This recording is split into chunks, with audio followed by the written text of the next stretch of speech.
is up, gamers? We are back again. Back again to finish reading this story. We've got our little Minecraft parkour up as well. Our engagement video for everybody. We got that up and running. Let that go. How we all feeling today? We'll take a few minutes to kind of relax on in.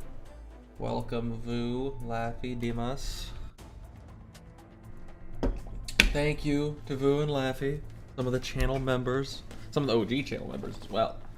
Channel memberships really have there were kind of like a few people who became members like right at the start, and it's only like I think one person stopped being a member, so it's not really been like new members. So you know, thank you to the kind of the OG member squad, because that's the main group. I'd like to be able to like reliably. Thank you, Lavi. Thank you.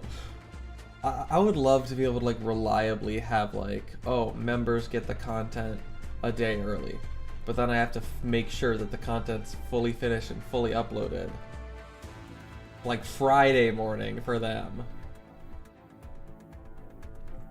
I'd also have to check how exactly to do that. If it has to be like complete and like unlisted and then you just like send it out to the members or what. But I'm not sure if that's even something that many people would want and would be like, yeah, oh, I want to spend money to get a Livic raid video one day early. You know, like I'm not sure if it would actually make a difference. Secondly, you know what? Can I just like start Q&A? I don't want to. I could have started. I wish there was some option that would like just let me have something up that constantly says. Also, messages are free, by the way. Okay. Start. Okay. So let's see. How can I try to make it? Because I want to like, you know what? Start Q&A, and it said the Q&A will just be, what games would you guys want to see on more variety streams? I kind of intend on playing. So we'll start that out. So now there's like a. So now there's that. So if you want, you can go to the questions and like that's like the that's the kind of Q&A. It's just a place for you to put games that you think would be good to do on stream. See, Pokemon was fun, even if it wasn't super successful. Funnily enough, when I started like adding the good thumbnails, views actually dropped. Views literally went down once I actually like made proper thumbnails for it instead of the stupid first one that I had. So I don't know, man. I don't know. The YouTube thumbnail game makes no sense to me. Like the terrible thumbnail, people go and watch it. The good one, if people don't. And I thought it's supposed to be the opposite of that, but you know, it is what it is.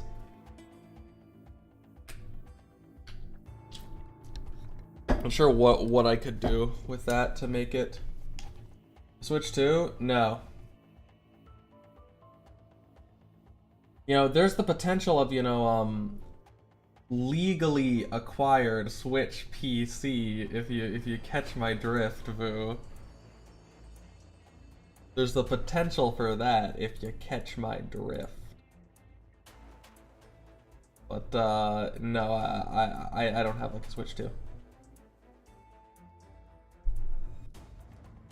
I don't have that much. I kind of like was out of the Nintendo game after the Wii and DS as a Wii youth. I was kind of out of the Nintendo game. Just more moving on to PlayStation and PC from there. Legends EA. Yeah, That's what I can say. Me and Dio have plans, Vu, for a soul lock. I'm not sure if the time would work for you, because it'd probably be like 7:30 at night for me. So it'd be like, what? So if I start this one at 9, it's like 10.5 hours from when these start. Probably on Saturday. I thought that would be fun. And we'll see whether or not we're successful on to that degree in this moment. Yeah. And still, any donations should anybody wish to. Evening for you, that's easy for me to catch it. Okay, awesome. Sweet. Yeah. I think in general, I might just want to start streaming in the evenings just to try it. Maybe I'll even do it for Sunday as well. Just because this one was like 2 a.m. my time, so I just watched the VOD. Yeah. Yeah. What did you think of the Elite Four run, Vu? It was awesome. That was an insane run.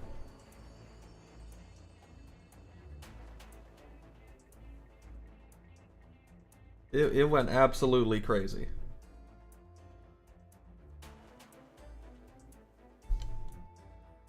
But yeah, so we still got I'm deep in talks with my artist homie. We have already begun designs for the Living Rain like redesign. So the channel art, we are deep in the process of it getting updated. And like, I mean, obviously, you know, only if you desire it to and it's within your means should you, you know, donate to it. Like I can definitely, I can afford $75, which is the price he set for a couple of these for me. So, you know, it's a really good homie rate. So very thankful to him for that. But yeah, I mean that's the main things. That's the main things I think. Just what games would you guys want me to see? Because I mean, I also just want to have more games to inspire. Randomizer Nuzlocke, yeah, that could be an option. That could be an angle. Because I definitely also want like more games to,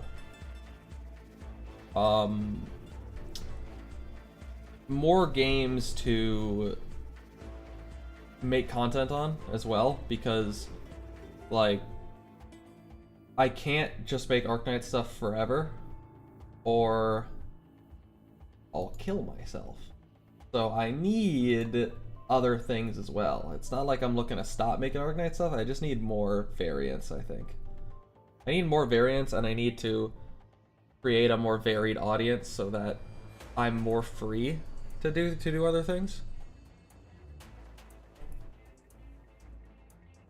But yeah, so that being said, I'm gonna real quick run to the bathroom, and then we can actually start reading. We're all here for the reading, right? That's what we're all here for. We're all here for the reading. So just give me just give me a minute. We're gonna use the bathroom real quick. Then we're gonna get back. We're gonna start reading. It's gonna be awesome.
Alrighty, I hope you all were mesmerized by the parkour.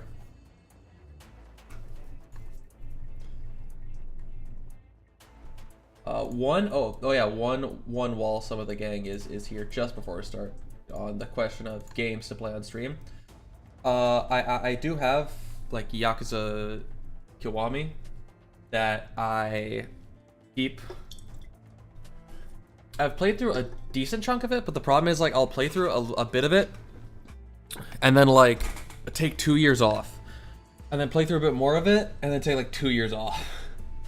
So I think maybe we could just like stream it, and that would be a good way to just like lock us in. You know what I mean? Either way. Let's finally get to reading. What the freak is with that tree up in the air? Only a few days on the exhibition. How many stands does that thing take up? Well, I didn't apply for upper level exhibition rights. Oh, Ryan, the ATO must be colluding. I saw Gordon Tannen on the tree that night. Gustav, former ATO director, promised in a broadcast that he'd have an explanation the next morning, and what actually happened? Not one word from the committee. I bet they're stalling for time. Please remain patient. The credibility of Propeller Paris administration engineering departments is at stake here. We need to deal with it carefully and come with a plan that can satisfy the hundreds of corporations that are in the project. Who's asking you to deal with it carefully? Yes? Who gives a crap? It's not just another ring lab. The engineering department's inspections have stopped and the administration's vetting is over. Who cares if Propeller Paradise officials are doing their jobs or not? But the hearing is a necessary part of the oversight process. Investigations and trials, those are your problem. We just want to know the results of the hearing. The Air Expo Columbia, the Air Expo Columbia, we expect to make a splash at Columbia and even all terrorists are gonna happen or not. Sorry, I was drinking last night. The Air Expo Columbia. Out of the way. Oh my goodness. Yeah, very like shoe core. I don't know. This definitely feels like something you could imagine seeing in like Yan. I do like that that when Nasty was propping up the tree, she made sure to include the hitboxes. I said out of the way. You think it's sitting here puts your illegal equipment out of reach? What the hell was your voice, Skyjagger? I think it was just kind of something normal. It remains Rhine Lab property until the hearing is underway. Besides, what are you calling illegal equipment? You should recognize a floating botanical unit when you see it. The saplings floating around you are no different from the one behind us. You insolent little... I need more men over here! Sky, we don't have the numbers. We can only hold out for so long if they decide to use force. Besides, we don't know whether this tree-like device behind us is legal or whether it's safe. After all, it's only been 2 years since Control Right. I'll ask you one question. As a scientist, you willing to just hand over the product of Director Lunoy's sweat and blood? No, but... Then take action. Leave no regrets. If only we had more people, but Ryan only has so many people in Propeller Paradise. Did you forget that we are Ryan Lab people too? Question mark, question mark, question mark, man says. I didn't want to drag you into this. Oh, the testers. That's who it is. I do really like the design of the testers. We gotta get it up again, even if my internet is being a complete dog shit. Oh my god, look at how slow that's loading. Oh my god. It's loading like one of those like pixelated horror games where it's like where you'll have like really fucked up pictures. It'll be like, and it's like the first like is just like the upper half, and it's like normal, and then just like I don't know, in like the dick area there's a demon or something. I don't know. What about the hearing? It's not like we haven't seen our share of trumped up charges. Those guards would have gotten on that platform if you called us sooner. Just slum slugs trying to play the hero, possession of illegal equipment, destruction of property, aiding and abetting. That's enough to keep all of you locked away for years. I'd already be locked away if Director Leroy didn't take me in. If you want to touch the tree, you have to go through us. Don't threaten me with a good time. I fucking love touching trees. I love the Colombian retro futuristic style. Yeah, plus I remember during the first stream I mentioned that so many times. I think Colombia's aesthetics are just they're the best in the game. They're so unique. They're not an aesthetic that's like generally like covered in I think a lot of media. I think this kind of Nuketown COD map-esque thing, it's like the type of aesthetic that you'd see in like pictures in like a 1970s cookbook. It's like that type of aesthetic. Is very cool and unique. Ryan researched this for a while. Plus, it's been forever since we did like a video or a stream or anything together. Is there anything you want to like record or sort of stream together? It's been forever. While you're here, it's been far too long. It's been forever. Ryan research and testers form a wall against the guards attempting to enter, while curious onlookers on the outside look up at the towering tree. A tall, dark figure walks past the roar of the crowd, footsteps clanking. Okay. Oh, it's Mariam. Thanks. Yeah, so this is the Ryan. This is the Ryan's tree. This is Ryan's tree, man. It's the tree is the numbers, man. The tree is the numbers. This is not the Polish accent, but this is the best I can do for now. It's the Ryan's tree, man. Yep. Hey, well, you know, hey, all things being equal, you know, at least you're through it. I'm not sure if you graduated. Like I've graduated college, but I'm probably gonna end up going at least back for like a year of trade school before moving to LA. So, you know, that's where I am with regards to that. But yeah, like if you have any ideas for videos, you know, will you to go on my end? All right. Hey, well, with how I described it, I'm going back, so it's basically a year to go on my end too. If I'm going back. But yeah, no. If there's any video that you want to make together, I would be 100% down.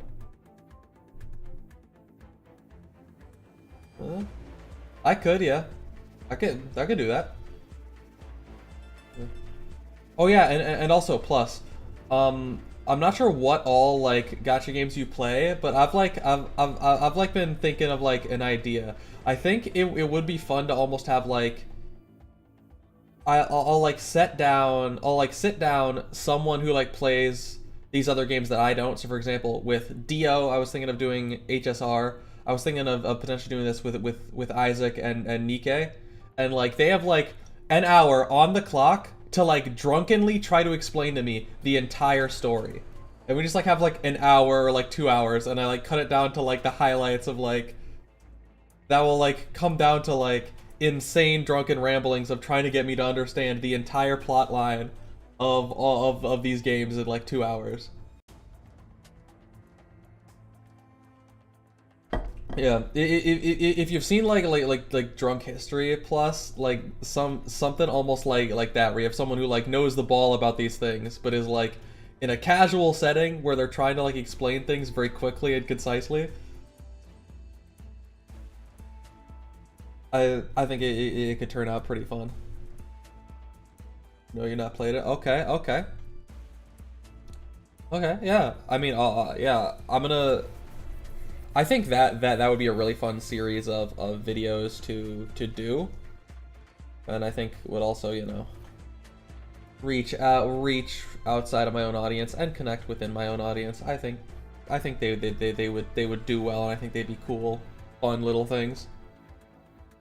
Okay. Anyways, back to business. Mercia. Oh, this design. Oh, it's so peak. It's so peak. I love the like flippy phonographic, the projector. Oh, it's awesome. It's an honor to see you here.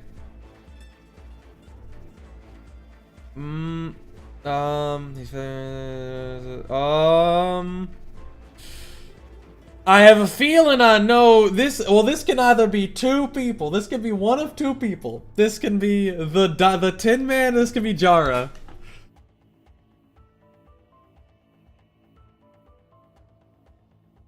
I'm gonna guess the Tin Man. Oh, you flatter me, Mercy. I've been on extended holiday, and it's about time I got back in the saddle. Are you here for the hearing? Yes. The sign of the Maylander Emergency Management Council badge is pretty nice. You should try one on. Is my mission over? Our mission's only just started. What are your orders? No rush. These past few days have been quite eventful. Other than Nasty and Gordon Tannen, are there any other stories that I should hear? No. Good. I don't believe the way you said that. No. See you at the ropeway station in 5 minutes. So much going on with Propeller Paradise that I'm sure I'll need a local guide.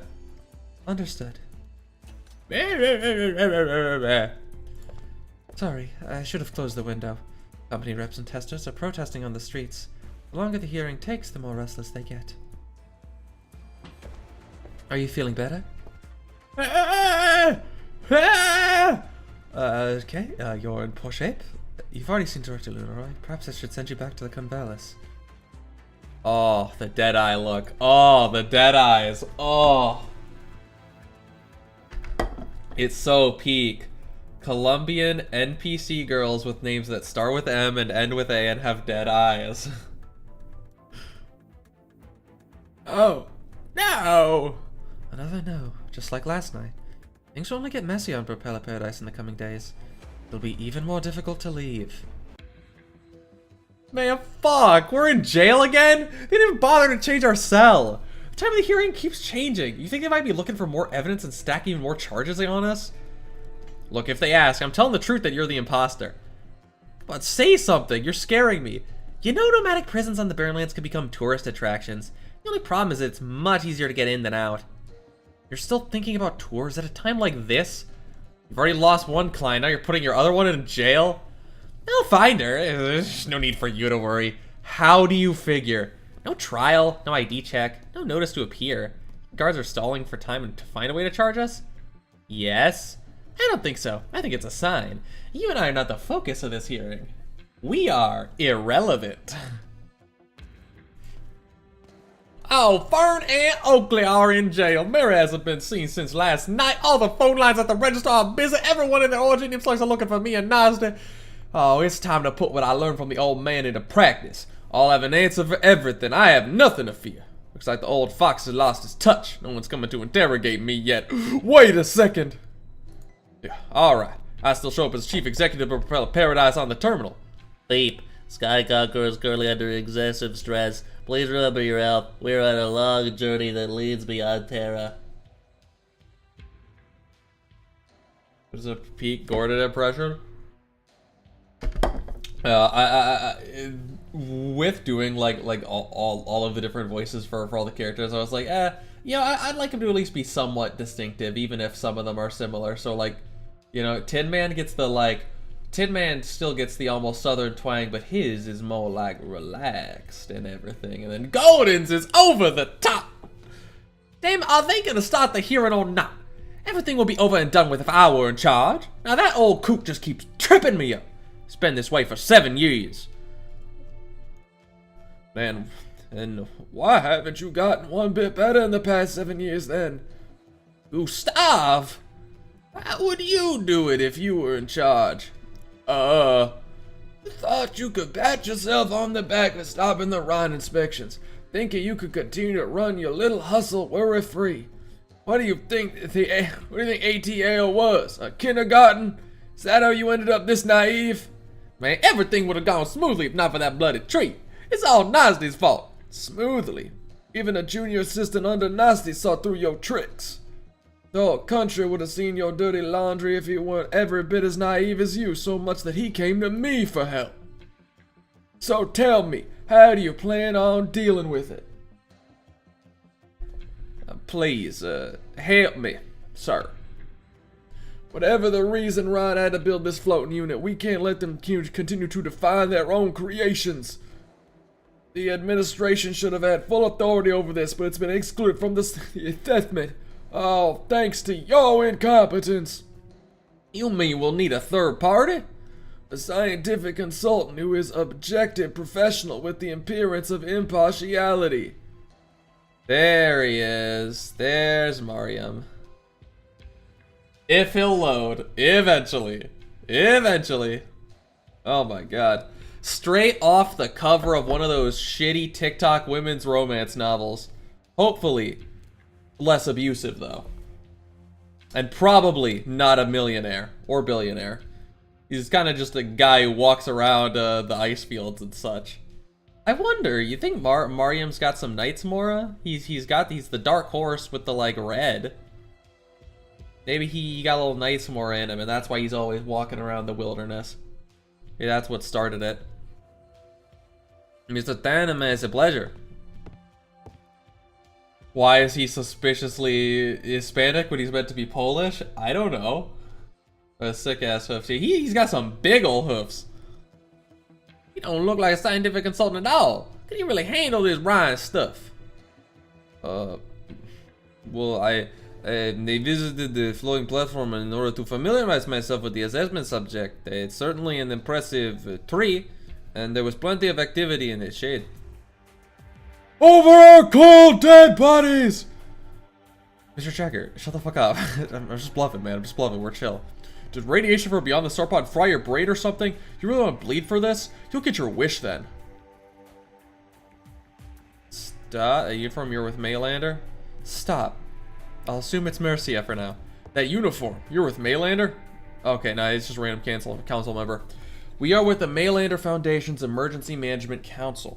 According to the bylaws of Propeller Paradise, the council has the authority to take over all administrative and management functions in the event of an accident or disaster.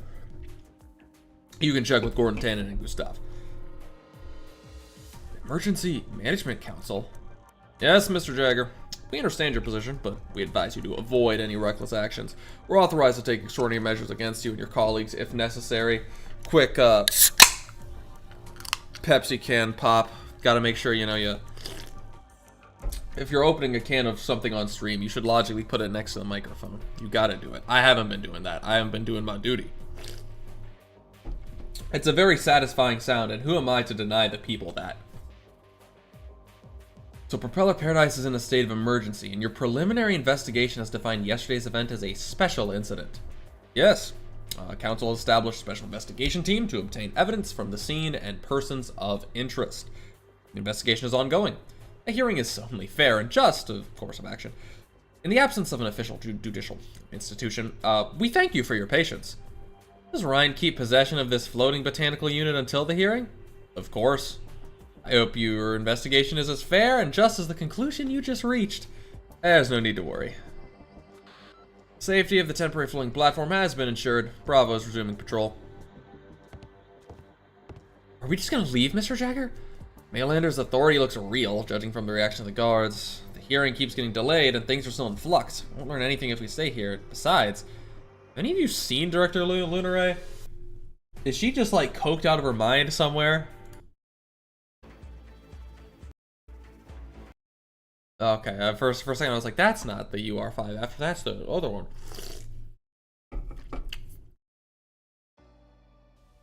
Ambient blizzard, ambient mouse. Oh, weak. Small sand beast in the forest caught my attention. My knowledge told me this creature usually makes its habitat in the barrens. The frightened beast escaped into the bushes. I pursued it through thorn and briar, driven by curiosity. I found myself gazing upon an unexpected landscape. Do you see it, Finny? Yeah! The great desert and sky, pink where it meet the horizon. It's so different from the pictures in the textbooks. It smells sweet. As your mom baking cupcakes, I'll be ready soon. Yeah, there's like the deserts. Very like Arizona, New Mexico type. Tell me again about your adventures in the eastern wasteland. Tell me about the sea in the sky. There's no... Oh, fuck. There's no rush, Finny. We had plenty of time and plenty of adventures to talk about. You'll see everything I've seen. When you grow up and your feet become quicker, I'll promise.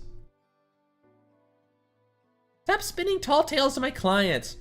Don't blame me for you being boring, trainee. They like my stories better. My job's to take clients to take places, to see places that actually exist. You think the only places that your company market exist? One of the things I saw in my youth. I told you, you shouldn't just read from your tourist manual. You need to walk a path no one's seen. And achieve nothing in life, get laughed at by the neighbors, and spend my old age spinning tall tales to children? I believed your stories.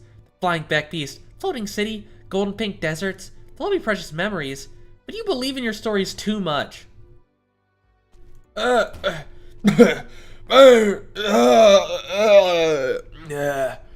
back here. Congratulations, Miss Fernabon. Your application's been approved. You're now the owner of an independent travel agency. Thank you! It's a big first step, even if it's a one-woman company. One woman. What was another name on the application? Martin Barn, my dad, passed away last year. Oh. I'm sorry. Shit. No need to apologize. I wouldn't have decided to start my own travel agency if not for him. Even if we won't be able to travel together, Martin Barn will always be an important part of this company. Unless he maybe it'll even be like literal and he'll like come back as like an entity, it'll be like a mascot horror thing. There'll be like tragic happenings at the company, it can come back. Old man traveled a lot. Bro was seeing crazy ass shit. Or he was mostly spinning tall tales to children. Or he was just actually schizophrenic. Like there's a couple paths this could take. I'm sure you'd be glad. Have you decided your first route? I can recommend a few popular spots. Is there some place that no one's ever gone before? Most of my peers think my slogan of going into the unknown is just a gimmick. Only my clients and I know how many wonderful sights we saw, how many amazing things we did together. Our destination was Propeller Paradise. I wanted to see what the future would be like, while my client had an ambiguous wish. I swear I didn't mean to sabotage Ryan. My client wasn't in good shape, and you were the only other Banshee I knew of. No need to apologize. I'm not here to put you on trial. I just want to know who you and your client were. I'll be happy to read your autobiography, if you ever polish one. But right now, time is of the essence. You're worried about the hearing? I don't think the investigation's complete yet, since I keep pushing the date back. The trial will come sooner than you think. Tell me about your Banshee client as succinctly as you can. When did you meet? Why'd you come here? And how is her health? It was 2 months ago in the Bleached Wasteland. Sound effect. It's really cold at night. The sand's black, really different from what Dad said. The outskirts of the Bleached Wasteland are as scary as the stories say. Flesh has been ripped from my bones, and I haven't heard ghosts of the dead wailing. Wait, what's the shadow on the slope? Don't tell me there are actually ghosts here. Wailing. It's Columbia guide. Let's take another peep at old lady. There's old Banshee. Another addition to Arcanite's many hags. Guide. I don't. Oh, down she goes. Are you alright? Pulse and breathing normal. Doesn't seem like dehydration. Well, it can't hurt to try.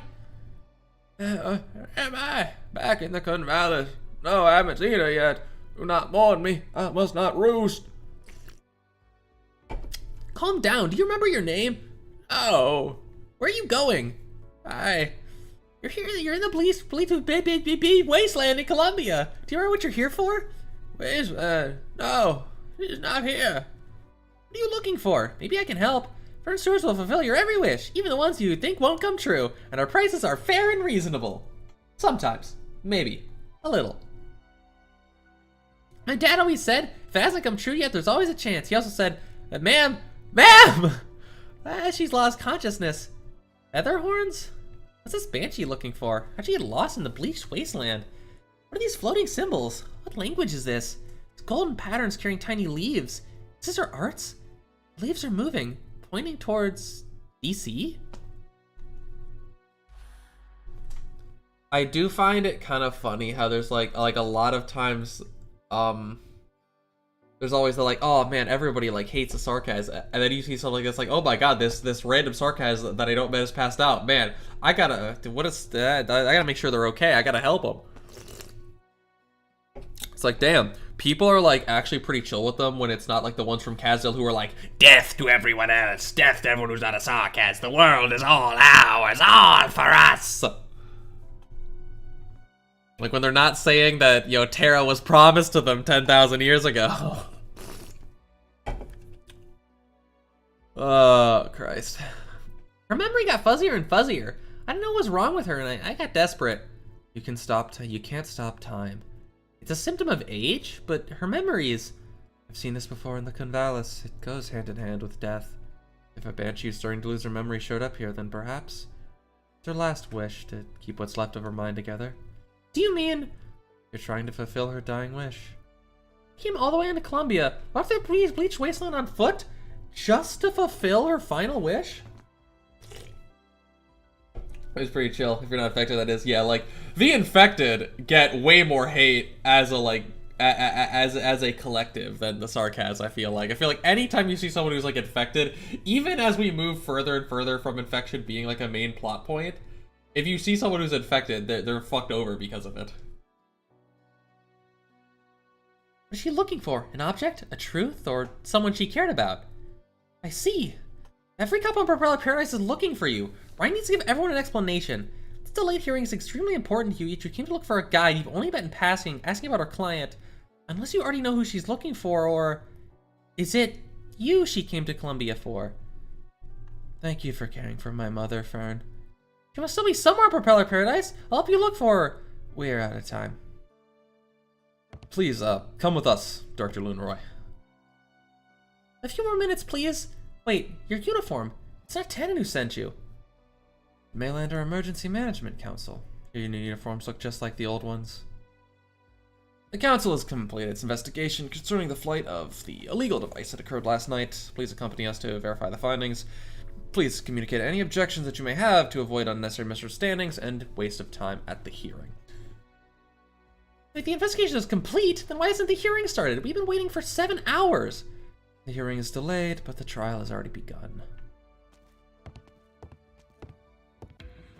Scientific consultant. It is a very furry meetup of the boys here.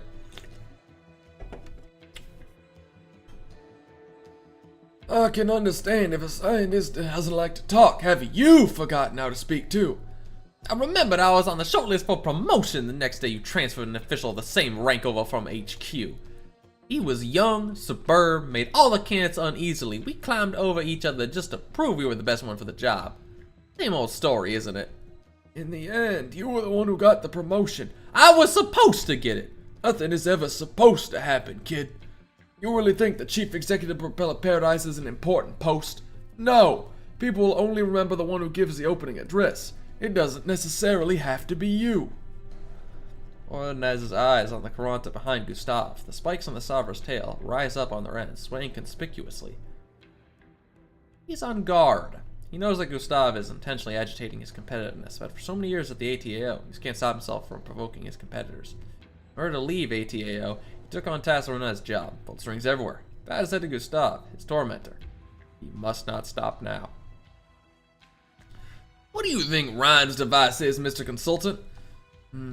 Is it maybe a variation of a floating botanical unit? Excuses. No, the floating botanical units are electrical cables in the sky. Lightweight and mobility are paramount. What did I see on my way here? 2 empty slots on the tree's internal activator? My guess is... Oh, anyone can tell us waiting for the 2 keys. It doesn't look like the tree will fully activate until a second Rhino Lab section director is present, unless someone else sneaks into Propeller Paradise unnoticed. You know, like, you know, if there was someone made of water that like snuck in unnoticed and fucked you over, or me, or me. What do you mean? The people might have many theories and speculations about this device because of its appearance and the Rhine name, but I see nothing more than a flying tree, Mr. Gustav. Are you done? We're not here to write Ryan's paper for them. The delayed hearing has bought us time, but the reason Nasty concealed the tree's existence, how Fern sneaked in, and my side hustle, everything needs an explanation. Enough. Impatience is a sign of fear, and questions are a sign of incompetence. Our consultant here has given us the answer. What is it? Ryan's device is pretty low risk, but also invites all kind of speculation. Therefore, our definition of it can be as big or small as we want it to be. What else do you need me to do, sir? Do as you're told. All you need to do is what you're told. Stop pushing! Oh, please, let me through. I have something to ask the desk. Don't waste your time. They don't know when the hearing is. I just want to know if I should come forward to the investigation. Listen, we're impatient too. No one can do anything to move the hearing process forward unless you're actually involved in this case. Let me guess. You took out a Sky loan, didn't you? Yes, there were 6 grocers like me back home. Spent our days betting drinks in the direction that tumbleweed rolled until 2 years ago. The Sky, the Star Pot, light free of originium, brand new frontier for Colombia. I don't understand a thing the TV newspaper said, but I saw the light that night. I sold my shop, abandoned my wife, took out a huge loan and went to Propeller Paradise without ever looking back. The abbreviation of ATAO, I believe it is alcohol, tobacco, arts devices, and originium.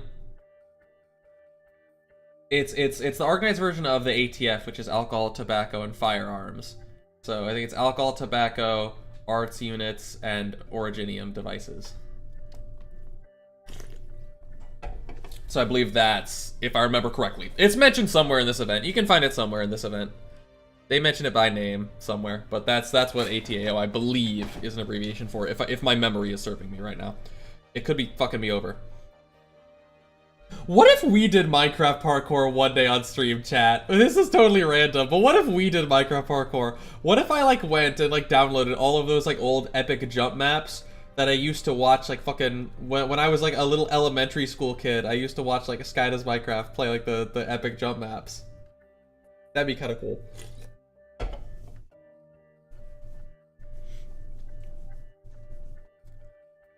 I've already heard a dozen stories like that today. Take a banner and go join the protest instead of hanging your head here. Aspen looks down at the protest banner in his hand. The fabric is silver, a reflective material commonly used by flying machines. Lucky Sissiby's furniture uses the same materials too. Aspen doesn't understand how it became so popular so quickly. Silver reflects his face whenever he walks past it. It's patently absurd. Yet the sight of the silvery fabric also causes his heart to leap.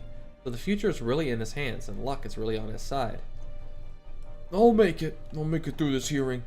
Even if I'm put in jail, I'm thrown in jail, I'll make sure the name of Lucky Sissiby's in my exhibit stay on Propeller Paradise where everybody can see them. Things will turn out fine. Lucky Sissiby's will bring me luck. Why not? Be cool? Okay, we'll do it sometime. He's never been late before. Was he late by the protest or did he get lost on the way? It's Tin Man. It's Tin Man.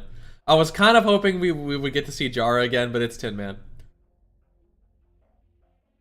Unless... maybe, but I'm gonna still bet it's Tin Man. Surely it's not that they sent Jara instead and she's back. As much as I'd love to see that. Please come back, Jara. Please come back, Grandma. The structure of Propeller Paradise is certainly complex, but it's not so hard to understand if we see it as a massive Rankwood film set. Indeed, it is, Tin Man. I remember the Pioneer Era classics that you starred in. People think your metal body was some kind of special effect. You have a good memory. Wait, I was also in movies? Shit! Both Tin Man and Jara were in movies? Both of them were also, like, Hollywood stars? There's a connection there, damn. I guess maybe they, looked for actors as well in Maylander, Subterfuge and acting. Transportation on the levitating layer is very interesting. Combination of steel wires and ball pods seem like some sort of an amusement park. I apologize for the delay. I had to make a few rounds to humor these stooges. These are 3 stooges. I haven't had the chance to meet them yet. No need to be nervous. Young Maylander agents always attract too much attention. Take someone with a calmer demeanor like you to play the part of a secretary, but can't help but feel like you're starting to go too far with this seriousness thing. Tannen isn't an easy customer, is he? He has a personality. It's not hard to read. I was considering killing him several times. Like, honestly, genuinely, I, nearly killed him. I was I had a knife in my hand, at his back, about to put it in, but I thought better of it. I feel that was mentioned there's a serial killer case. Yeah, maybe. Good work. Your assignment a few days ago was impeccable. Single squad eliminated 2 major risks before the exhibition. Make sure to make a note on your annual assessment. I'm flattered. The suspension of Propeller Paradise's administrative and engineering functions has created plenty of room for Maylander to operate. Gustav's desire to work with us is clear. He's already sent people to deal with Ryan's devices, and he intends to personally instruct his subordinates. I guess all that's left is a hearing to placate the public? Questions about the delay of that hearing, don't you? It's not like Maylander to stall. Since when did you pick up an impatient streak? Everything happens in due course. We're not only here to investigate. Such a beautiful futuristic city. If I leave Columbia for a few months and all sorts of new stuff pop up. Damn. How long will it take to make a full round of the levitation layer? Less than an hour by ropeway. Very good. I'd like to see a nice view of Propeller Paradise before the hearing. I'm taking a vacation, man. Or speed up the hearing, bitch. This is my vacation time. It's cutting into my days off. I'm gonna enjoy myself. Nasty with hood up. There we go.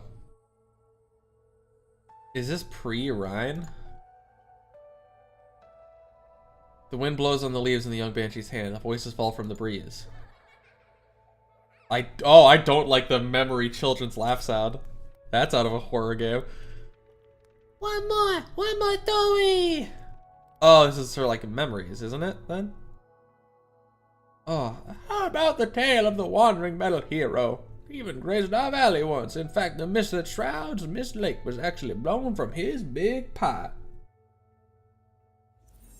Bro was on recess. This is my recess. This is my recess time. I'm gonna go play some wall ball. I don't want to do no work right now. I'm gonna play some wall ball.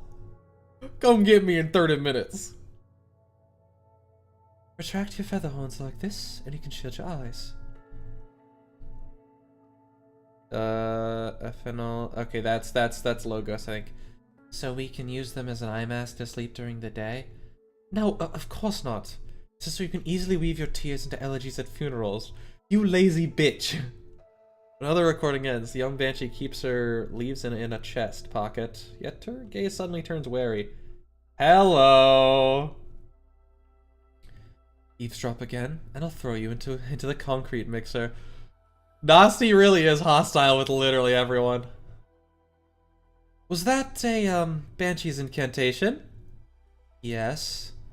You've journeyed thousands of miles from Casdell to Columbia, yet you've recorded your people's voices to keep by your side. Listening to them over and over? Is homesickness hard for you to comprehend? No, but it's rare I find someone concentrating on nostalgia the same way she concentrates on a blueprint. That's a cool shot. Kirsten.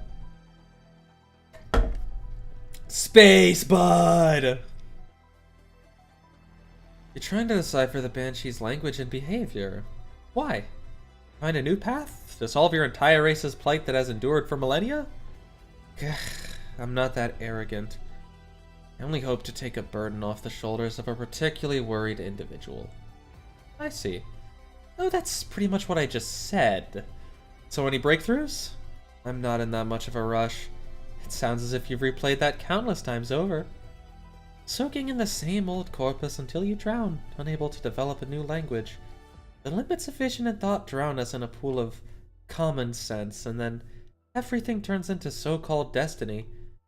I thought you left Casdell knowing this. Erasing those recordings is a cruel suggestion. It's rational. Hello, I'm Kristen. Control of Rhine Lab. Yeah, so this is pre-Rhine Lab. It is pre-Rhine Lab. Nasty. The talented Banshee, freshly recruited by Sterle Construction Company, who completes projects 3 times faster than regular engineers, provoking rumors of you imbuing witchcraft into blueprints. We're currently establishing an engineering department at Rhine Lab. Might you be interested? I happened to overhear your chat with the boss yesterday. Rhine Lab is a biotech company, yes? Look up, Nasty. You see those falbies? The morning stars behind them. I'm only looking for some kind of power to break through the sky. Only! I'm only looking! Yeah. Only looking for some kind of power to break through the sky. The sky. Per your prior suggestion, if you wish to accomplish something that exceeds the borders of common sense, then perhaps the power you need doesn't come from our side. Ryan Lab should be looking into a scientific investigation department instead. A rational suggestion. Can I take this as the first proposal fielded by our director of engineering? No, you can't. What? Hey! Alright, just sign here, here, here. Mother's maiden name here. Last four of your social. The last four of your social. Yup. It's like, hey!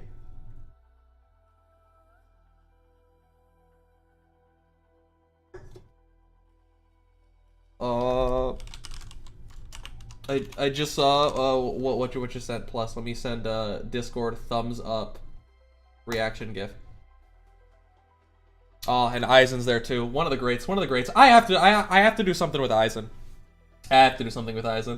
They don't even need any HR. They just take people in. Like, Kirsten just like illegally push. Kirsten's playing like a management simulator in real life. She can just choose that they sign with Rhine Lab. They just absorb people. Miss Lunaroy? I thought you'd send me straight to the hearing, or perhaps more confidential cell. But here we are waiting for a cable car at the ropeway station. Are we to visit the levitation layer next? Your visitor has indeed arranged for that. I wonder who that is. Who was just going on the levitation layer? Yup, my goat. The dog whisperer. Long time no see, Nasty. So, it was you. I just got here. What a fine place it is. I still have half the place to see. Shall we have a look together? Alright. God, it's so pretty. This is like the greatest disappointment of Enfield truly is, that we're not exploring all of these like areas from the base game, because all of like the backgrounds in the base game are so cool. And a lot of the Enfield like set pieces are kind of okay. Wuling City is at least cool though. Wuling City is very nice. I mean, Wuling in general is quite pretty, but like these like very unique cities are kind of what I'm looking for. And Wuling City is the closest. It's got that almost what's it, solar punk feel to it. For Great Shadow Legends, we're not playing Great Shadow Legends. We're never playing Great Shadow Legends. Why is it raining only in the area we just passed through? Cloud projections, thanks to a sky simulator system developed by Rankwood. Wait 5 minutes and you can even enjoy an aurora. Only 5 minutes to enjoy an aurora? I could wait twice that length easily. I mean, I need some time to prepare. A century ago, that fellow known today as the father of projections once lamented to me on a film set, wondering when we could actually shoot a film up in the sky. Sky fever has truly set the revolutionary gears of film tech in motion. What an atmosphere here, Nasty. Personally, I take civilization's rapid development as commonplace happenings, and now I can't help but be moved by the Colombians' creativity. It's hard to believe you'd still be in the mood for fun and games. According to the laws drawn up for Propeller Paradise, relevant authorities must call for a hearing within 12 hours of an emergency event happening to investigate the matter and notify the public. Gordon barged into Rhine Lab's vivarium, wrecked our research projects, and exposed his shady dealings to public scrutiny. Evidence and testimonies provided were complete and accurate. Your people arrived quickly, yet you've been dragging your feet to begin this hearing. This is no procrastination, Nasty. 2 years ago, Olympians never thought they'd fight the clouds for the right to dwell above, but now, Propeller Paradise has become the hottest topic in all of Colombia, and its name tops the special plate registry records. Take a moment to ride the cable car as it circles around. Look at the facilities around you, at the company representatives clogging the entrance to the registration center. Oh, sorry, tell us what sort of judgment the hearing will produce, no? Propeller Paradise. You get it, paradise. Representing a zealous ambition to fly high up into the skies, while propeller has an exact implication too. No stopping. Smuggler network exposed, revealed to be led by the chief executive, involving nearly 100 companies. Numerous irregularities found in the park's research work over the past 6 months. Once we begin investigating, the exhibition will have to be cancelled. You're right, Nasty. The hearing must convene, and everything that's happened must be accounted for. But that's all they need, an account. And Ryan Lab is the most appropriate party to provide that. After all, this sky fever began that night in Trimouts. Anyone can believe Ryan Lab would do something like this again. Never the silent technician connected nothing but cables that your peers say you are. Though, this isn't exactly a false accusation against Ryan Lab now, is it? Your mystery tree still floats in the sky, but beside your botanical unit and other excuses, how are you going to explain that? It sounds like I don't even have to attend the hearing anymore. You've already made up your mind after all. I'm sorry, Nasty. Like, I can't defend you here. Like, I want to be a lawyer on this, but like, you're giving me nothing. Like the giant tree. You put the giant tree there, like, it's still there. Y'all defended the giant tree. I can't help you here. Like, it's kind of it's kind of fucked up. Like, can't help you here. Yeah. Oh yeah. Also, plus, if you're here, if you're still here, plus, and you're interested in adding anything, I've got the little Q&As up for just what games people would be interested in me streaming. So if you have any, you can put them in there. Trying to get more ideas for more variety streams so that I don't just get burned out doing Arknights all the time, and I actually have like the freedom to do other things as well. I intended on doing that from the start, and then like my fourth ever video blew up, and it was Arknights, and then I kind of got locked into Arknights forever. I'm not sure of the exact time frame, but I'll go home eventually. Someone's waiting for me. Well, before that happens, Ryan Lab can become one of the stops on your journey. Doesn't matter if you want to develop a new language, create a new convalis, or change the so-called fate of your clan. No one will get in the way of your goals. On the contrary, Ryan Lab will fight for everything you need. After all, we have many like you. And the catch, or perhaps I should ask the cost? Nasty, I don't ask company employees to view Ryan Lab's operations as some sort of grand undertaking worthy of personal sacrifice. $23 though, please. Like, just if you just have like a 20 on you right now, like I forgot my wallet. I'm out in the middle of this place now. I can't pay a bus fee to go home. Like, that would be really nice.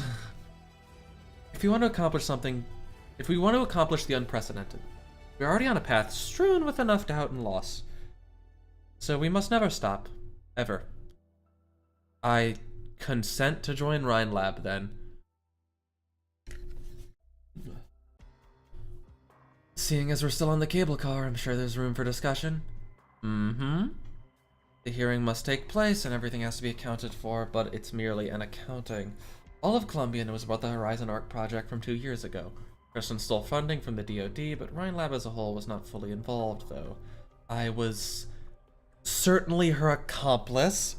Pinning the blame of endangering the entire park on a company versus an individual has entirely different implications, Nazi. Are you willing to sacrifice yourself like this for Ryan Lab?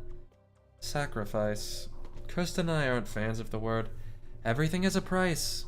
This is what life in the Convalis and Casdell taught me. There's no way I'll willingly take the blame for one of Maylander's plans. I won't make it hard for the other Ryan Labbers. Nor for that tree, for that matter. Do as you wish with the device, but let my assistant take the data. Since the research isn't finished, he knows nothing about my project, so don't worry about him tampering with it. We're here. The agents of the station will escort you where you should go. Right, there's something else. When I returned to Casdell, I went to the Convalis. Viola's here. I already know. I planned to hurry and find her before I went to the hearing. Viola is in the park. Mercia, so I see. You tricky bitch. You tricky bitch. I'll send someone to look after my old friend. Thanks. Oh, there's the lounge. And now we're back on the main street. The hearing on the sudden accident on Propeller Paradise has just concluded. Suspect Nasty Lunaroy abused her position as the head of Parks Engineering Department to conduct unauthorized experimental projects, and this nearly led to a disaster. On the night of the incident, the suspect attacked Gordon Tannen, the park's chief executive, in an attempt to cover up a crime with an unidentified tree-shaped device. According to Tannen's testimony, the subject not only deliberately tried to harm him, but she also abused her engineering privileges to tamper with exhibits. She forced her subordinates to conduct illegal tests, deliberately suppressed rival tech companies, and forced dozens of outstanding companies to leave the park. Now, with the ATAO's backing, the innocent corporations implicated in this incident have returned to Propeller Paradise and will continue to contribute to Columbia's aerial operations. Have we seen this before? This, like, park area?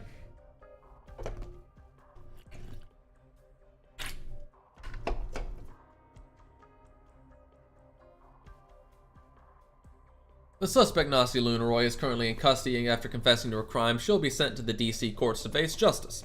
From now on, Propeller Paradise operations will be overseen by Gordon Tannen and Gustav, supervised by the Maylander Emergency Management Council. The highly anticipated Air Expo Columbia will not be affected whatsoever. Madame Viola, was that too loud? My apologies. What happened to her? Don't you mind that, madam. Let your final memory of Director Lunaroy be when you saw her last night. The young agent places a hand on the old projector and gently turns its dials, manipulating delicate strings of memories. This is such a cool, like, form of arts. Because that's what it is, isn't it? It's with the projector, she can, it's an arts unit, she can link with someone's memories and she can, like, project them. That's so cool. Maylander Emergency Management Council intervenes in all Columbian incidents in the name of monitoring the emergency measures of government agencies. For incidents produce the easiest facts to manipulate. The Tin Man always jokes about how the council's methods are more extensive than Mama John's stocklist, and this of course includes, there she has Originium arts, erasing memories. Oh my god! So like once they're done projected, that's it. God, Mercia, you are so fucking cool. God, why is the tour guide playable and not you? You're so fucking cool. Like, you know, I don't dislike tour guide girl, but like, Mercia is awesome. She has done the same action hundreds, thousands of times, but now her hand turning the dial freezes up. No, at the very least, I shouldn't do this to an old woman with already fading memories. Besides, the facts have been tampered with enough today. A late hearing, satisfied corporate reps, my fellow agents infiltrating the crowd. Exactly as the Tin Man's mission this time. The more people on patrol, the less I can do for you. Only a matter of time before he discovers my deception. But if you can't stop worrying over Director Lunaroy, I'll find out a way. Ashley, my daughter, I'm sorry. It was I who left you homeless. Where the torches are lit, the myriad souls be, bones to bones, souls to souls. Let's conclude the funeral here, Viola. Our people have returned to the courtyard and night is falling. 3 months. The Moors spent 3 whole months in the wooden hut under the roosting tree before death finally came. Done all I could, but I could not alleviate the pain of slowly turning into an empty husk. She was never the sorrowful sort. The reed beds along the lake shore would sway to the sound of her laughter, but every pleasant memory from the past 2 centuries vanished completely within the first 3 days after she moved into the wooden hut. She's easy to play in the future, man. So true. They're cooking her a 6-star version. Trust the process. True. Like in Maylander, we're already pretty damn associated. Like we're already basically keeping Holyoke on house arrest. We fuck with the Tin Man. Because the tour guide is awesome. Not as awesome as fucking Mercia. Mercia is way more awesome. This is way cooler. I don't want to hear a Tippy fan talking to me about awesome. You like Tippy more than Moira. That's a sign. Your boos mean nothing. I've seen what makes you cheer. As is perhaps the only good quote in the entirety of Rick and Morty. You know what? Actually thinking about it, there's a few good meme-worthy quotes. There's a few good meme-worthy quotes in that in that show. In the final 3 months, as her remaining memories abandoned her, all she could do was force out broken hoarse whispers from her throat. In her 2 centuries of life, certainly no laughter in full measure. At least, But why did she have to end up meeting death in agony? In those 200 years since we settled in the Gonvalis, every Banshee that's left us has experienced a long, painful period of losing memories before death. A cruel joke, simply put, to the departed. Banshees are the last ones to remember their existence. It is not in our nature to forget, but to remember. Forgetting is indeed a new phenomenon of the last 2 centuries. You shouldn't blame yourself for a chronic disease we have yet to comprehend. Chronic disease or a cost? Every time, every person without fail first loses memories of life in the Gonvalis. As if the life we created was mere stuffing made of cotton, substitute that replaced the life we were originally born to live. But in the end, when it decays completely with time, the people it once filled are left empty husks. Is that not what we've always wanted to do?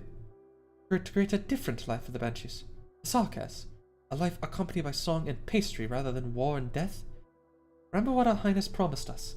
As we deal with all this in the Gonvalis, she, as the King of Sarkaz, will guide our people to bid farewell to our omnipresent, vengeful, and bloodthirsty nature. How well did that work out for her, huh? Yeah! Farewell to our omnipresent, vengeful, and bloodthirsty nature. Skip forward to Teresa getting stabbed in the back by 15 people at the same time. You personally told me that Her Highness has turned to Originium for answers, along with that dame. Fine piece of ass, that concert, I tell you. I had a few more conversations with Her Highness after that. She never forgot our original dream. She only changed to a more decisive method to fulfill her promise. The day comes where her flowers can cover the land. All the more we Sarkaz will need a new way of life. I only hope the Gonvalis will hold on until then. The roosting tree is still withering. Its roots have long since rotted. Children of soil and stone's witchcraft, nor my own incantations have been of any effect. I'm sure there's a future for our roosting tree. I only hope that you'll be there to see it. These past 3 months, have you gotten even a single night's sleep as you kept Amoy company? My moments of peace were thanks to your soothing incantations. You could gain respite from listening to the boats on Mist Lake. But what about you? Now that Demoy is gone, the only Banshee left to experience the war 2 centuries ago are you and me. Only I can pay that price. What about the children? Is that why you sent Afinil to Casdell? The Banshee's future should be left to the children. Our decision was right or wrong. We shouldn't let the children pay for it. Is that why you didn't let Nasty join the funeral rites this time? And good that I didn't. If the Gonvalis life is but a fragile existence made of cotton stuffing, then Nasty grew up fighting for her life in Casdell. To her, death is nothing but originium crystals sprouting all over the ground. Fighting towards death will spread doubts to the other children. She has a bright mind. I'm sure she'll understand your intention. I remember when she wanted to build a hut of her own by the roosting tree. Though, in the end, you had to build it in the Mistapple, Pulpwoods. You hardly bring her to the courtyard gatherings. Do you not allow her to formally study incantations and elegies? Do you explain all that to her? I find the children too loud, so as the custodian, I had to move further away to find some peace and quiet. The in and out one is fine too. What? In and out one is fine too?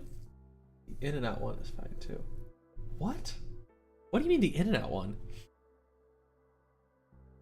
Alright, Lachlan, you should go.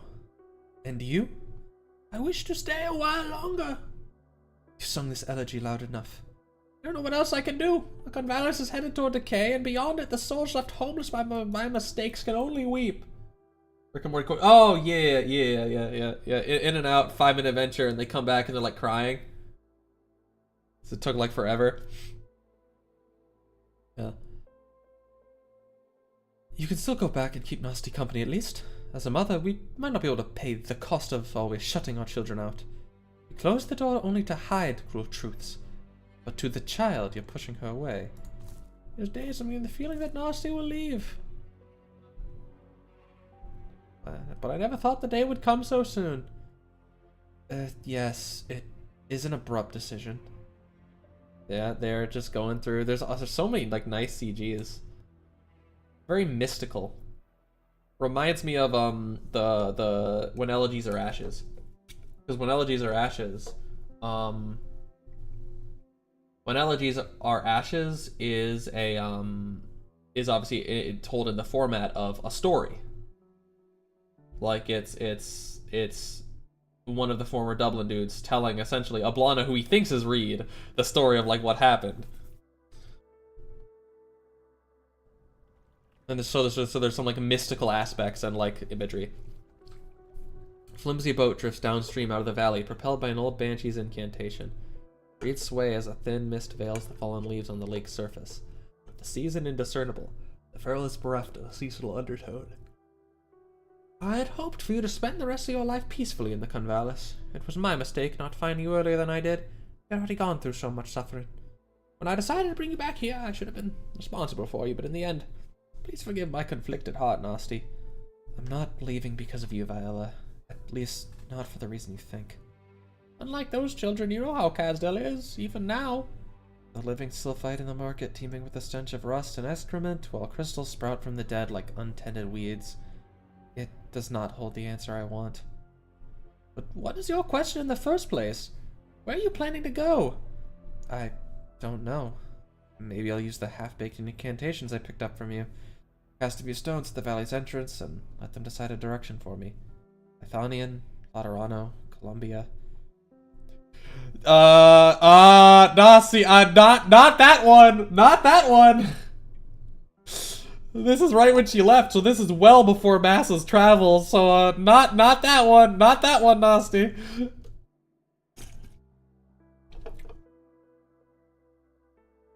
I heard those strange names when wandering in Casdell.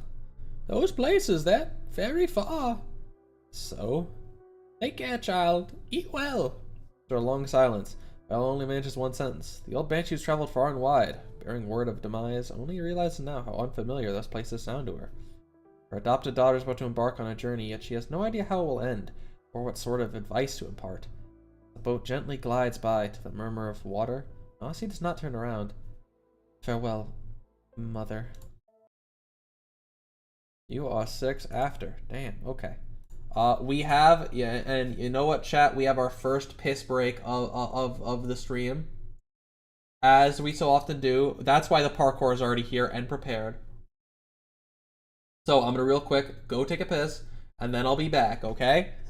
So enjoy the Minecraft parkour. This is always your chance to, this is your relaxed, a little bit of an intermission. Enjoy the parkour. Do a little 30 seconds of meditation. Think about life for a time. Do all of that. I'll be back soon.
Alrighty then. I hope everybody do be hydrated. I hope everybody do be relaxed. I hope everybody do be ready to breathe. Breathe in and breathe out. I hope everybody had a very nice, enjoyable time. Now then, back to business. Attention all.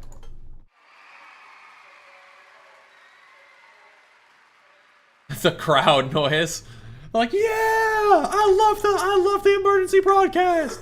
Attention all company representatives and testers. Propeller Paradise will link up with DC in 2 hours. The park's broadcast will begin once we're in range of the intercity net. Please make sure your exhibits are all functioning optimally. Air Expo Columbia is about to begin. Oh, we're gonna something's gonna get fucked up here. Cause we still got the climax. Look, that's Tower Mountain's Fin Beast airship. They made a lot of last-minute modifications and greatly improved its heat resistance. That solar-powered hover kitchen kit, with a power source that works even beyond the star pod. I've been curious ever since I first read the brochure. Whoa! Whoa! Good thing you only hit the window rail instead of getting your whole head stuck in there. The expo's about to begin. Aren't you nervous at all? Relax. Professionals always have an escape plan ready. I'll get you out when the time's right. You want to leave already? No, sir. Of course not. Whatever. I'm just here to hand over some stuff.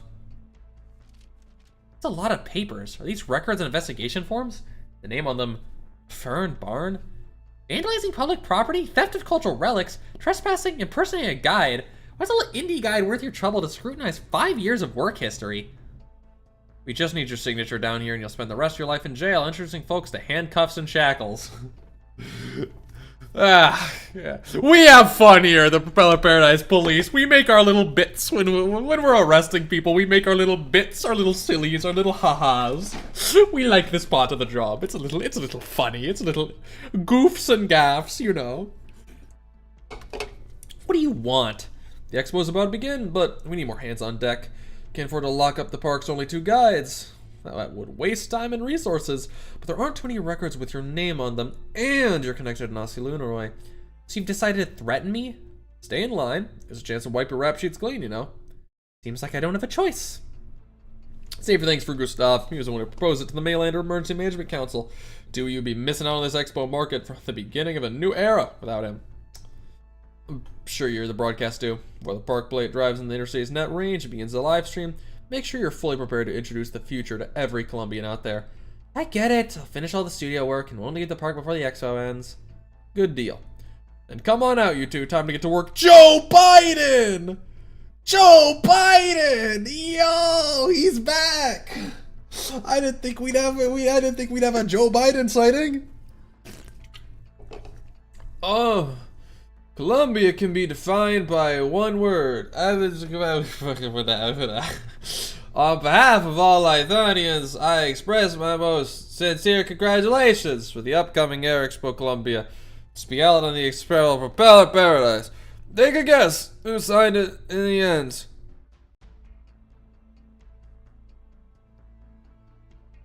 Ooh. Ooh. We got someone new here. A conductor of the Guldigenes Gazettes. Guardian of the 9 Anyway, one with a string of titles neither of us could pronounce. The Kaiserin. The late Maylander Sr. has always said those with a keen sense of politics never lose it. That seems all true, Miss Wilson. I'd rather keep a keen sense for wine tasting, honestly. Yeah! Yeah! Let's go! I've already used all my refined lady voices.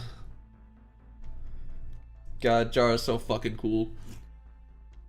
Also, it is very funny because they're so willing to have actual hags in Arknights. It's kind of funny to see because Jara's got to be 60, right? Jara's got to be 60. What is her skincare routine? She's got to at least be in her 50s.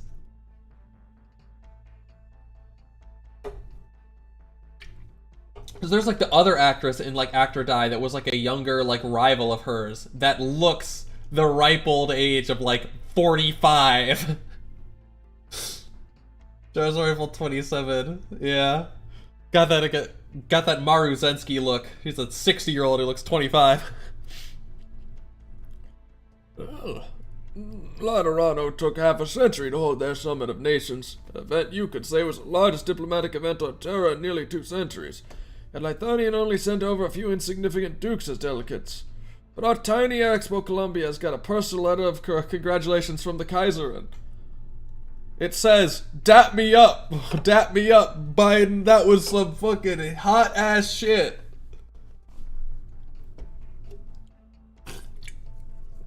I don't like the situation with the Witch King lovers back here. TSPMOFR. What does that mean?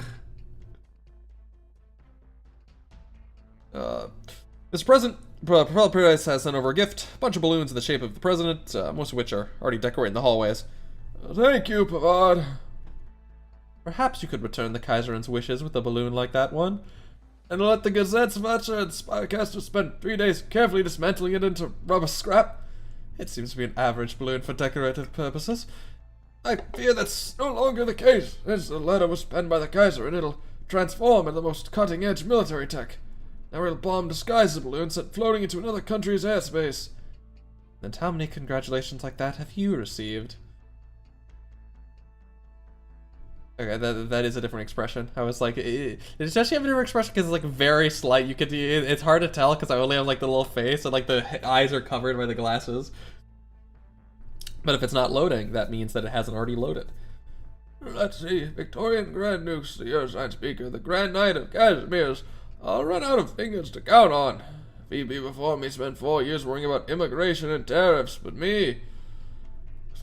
Very, very funny that we're calling him Joe Biden. You say the guy before him spent 4 years worrying about immigration and tariffs. That's very funny how that works out. Pregnant Mercedes got captured. Never-changing sky got ripped open, and a long silent ocean began to speak. After all that, the core nations unanimously decided balloons are always aerial bombs in disguise. What about us?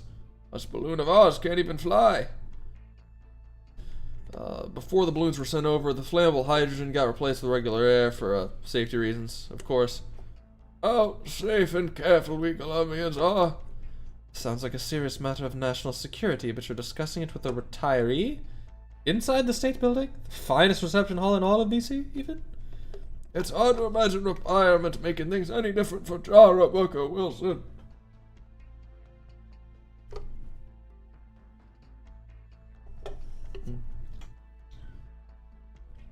My hospitality is hardly befitting the once eternally shining star, or Right Lab's former director of HR. These days, people seem more willing to be moved by a legend or miracle than by politics or promises. Even the most rational congressmen are no exception. If you're referring to the few meetings I had with Congressman Wayne, I believe you've already expressed your gratitude with those unique souvenirs from Kerag. That was just a personal token of my gratitude. Besides, I later realized that science of the observation station must have sent you something similar before. Show up and give the right people a chance to put hydrogen back into Columbia's balloons. So I won't be the only one in line waiting to thank you. To my understanding, the most suitable people to do it would be those who made the balloon in the first place. I've stepped in on their behalf quite a few times. Ryan Lab. Researchers are as sincere as children. I can never bear to see their hopes dashed. You're right, that retirement has made no difference to me whatsoever, though. Of course, we all know how important Ryan is to you. That's like your stepdaughter, up in the clouds and the skies now. Look, Propeller Paradise, you don't even need binoculars to see it anymore. We need only wait and see what they'll turn Columbia's balloons into. Look, this high-altitude adaptive balloon is in the shape of the president is one of our hot souvenirs. A thin film on the balloon surface automatically adjusts molecular structure according to the environment, so it won't explode, even if it collides with the barrier. God, these shots are so, like, they're so, dream core. Where it's like the checkerboard floors, and then, like, all of the, like, very, like, circle, cylinder, very, like, baseline shapes, and then, like, over a city. Think about it, miss. Just how many balloons can we fit under the barrier? I remember agents are required to pass a university-level physics fundamentals exam. Isn't the park's purpose to push the boundaries of physics itself? Are you implying those samples and snacks on you are for research purposes? Yeah, maybe. Shut up, boss. Fuck you. This is for disguise purposes. I'm gonna buy some fresh cotton candy plants over at Platform 4. A small vacuum chamber that can simulate the birth and development of Terra. Do you think it's romantic? At least it's less boring than having to transport a special someone. Special? You mean that Banshee? Yeah, the one you were in charge of before? So, the Tin Man already knew. You said you had an urgent mission to handle, so we'll take over evacuating the special individual. Isla's in bad shape. You'll have to be very careful. I know an old Banshee has to be skilled in witchcraft. No, we'll set up cognitive interference detectors to make sure nothing goes awry. Cognitive interference? But she's already been being tormented by her shattered memories. Man, where are my colleagues at? I'm gonna evacuate all park personnel from the levitation layer in the next half hour, or I won't get to buy any souvenirs. It's the last chance we'll get to see such weird stuff. I think you should go buy your cotton candy planets. They won't be coming. Marcia, what are you doing? What are you doing? What are you doing? What are you doing? Come on, I can't have another of my Colombian NPC name start with M, end with A, with dead eyes girlies getting arrested, bro. Please, no. It can't happen again. What are you doing? What are you doing? I'm at the ropeway station. Right, I gotta go to Platform 4, I'll miss out on the cotton candy. That's Banshee shit. Or her arts. Or are her arts related? They could be, I suppose. Because, like, wait, if I remember correctly, it's like, it's said in, like, Guiding Ahead that, like, if you have, like, a Pero and a Sancta, and they boink, what comes out is basically just, like, a Pero. So would that also be the case for Sarkaz? So, like, she could have, like, a Banshee mama and a Libri papa. And so she just pops out, it's just, like, a straight-up Libri-looking motherfucker. But then maybe she has, like, Banshee-esque arts because of mama? I don't know. Well, Mercia's doing something. She's doing something. Platform 3, secondary patrol complete. Target pod in position. No suspicious individuals detected. No one else left on this little platform but us. What's the stitch on your end? 4 pods engines have undergone breakpoint testing and the park's about to enter the intercity Nets range. Remember, official order to the public, the gathering is only temporary, and they can all return to their respective exhibit areas once the broadcast intro segment's done. Understood. Sure everyone's gone on your end? The Tin Man stressed we had to make sure all park personnel are safely evacuated before we send the operation signal. Mine road was sealed off an hour ago. Support platforms, emergency jump pads are all shut. Cable calls routes were all diverted to only go in one direction last night, so no one's been able to get in. Better play it safe. Ropeway station needs backup. That Rhine research assistant's blocking the access hub with a group of testers, and it's hard to get around them. Go back them up. It's crucial we time this right. Every preparatory step has to be complete before the broadcast begins. What was that? Oh, look over here. Soda bottle cap? Probably rolled off the tail from the float and pull it shaking. It's probably nothing. Let's go. Wasn't this what was happening before? Is this a crazy move from like Mercia, where she's almost got like, she's got the memory of the, like, she's like stored the memory, taken the memory of that happening, and now she's like playing that, so they think that and they're leaving? That'd be crazy. But I doubt it, but that'd be a crazy play. You, Mr. Aspen, what on earth is your obsession with that balloon? The couch is small enough without you hanging on to that. I almost got squished flat. I'm sorry, Miss Barn, but I begged you to take me here just for this balloon. No idea how much effort it took slipping out right off one of their noses, then getting you here. Really sorry about that. Could you hand me the toolbox from the closet? Evacuation announcement came so suddenly, I didn't have time to make sure the floating pods would be alright during the stream. You want the lucky sissy you saw on display at the expo that badly? Ignoring a public hearing, signing a temp contract with a tour guide with multiple charges under her belt, and helping her skate park security just so you can have her bring you back to a sealed off levitation layer? You guys! All nuts for the sky! All nutting everywhere! There's just no much nut in the sky! Fuck! I'm drowning in debt here. The only way to clear is to have the lucky system we saw at the show and draw in investors. Yeah, the sky will answer every future seeker and all that jazz. Probably Paradise's slogan is plastered all over the place. Trash can lids in the slums included. Even if it's blind-faced, I'm not going to give up now after coming this far.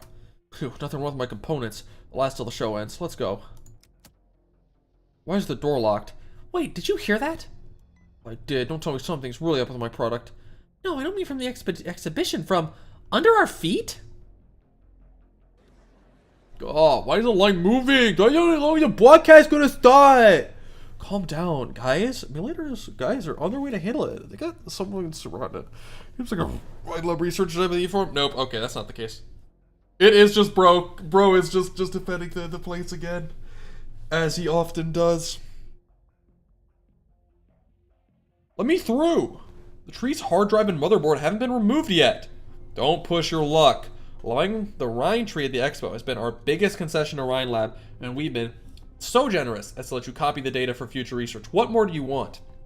I just need 5 minutes, I promise.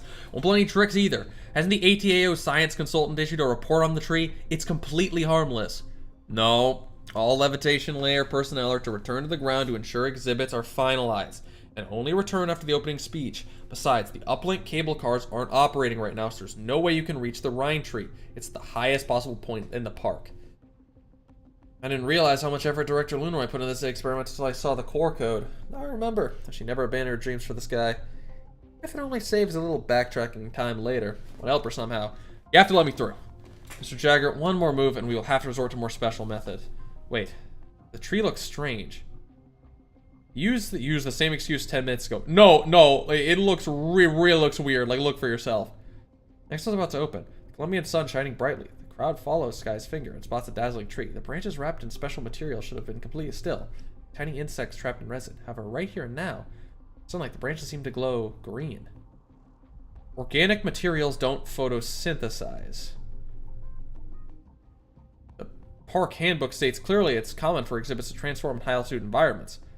Rhine stuff doesn't do that. And it doesn't give you an excuse to go back up there. Going up there won't solve the problem. I have no idea what exactly is going on, but I know who does. Huh?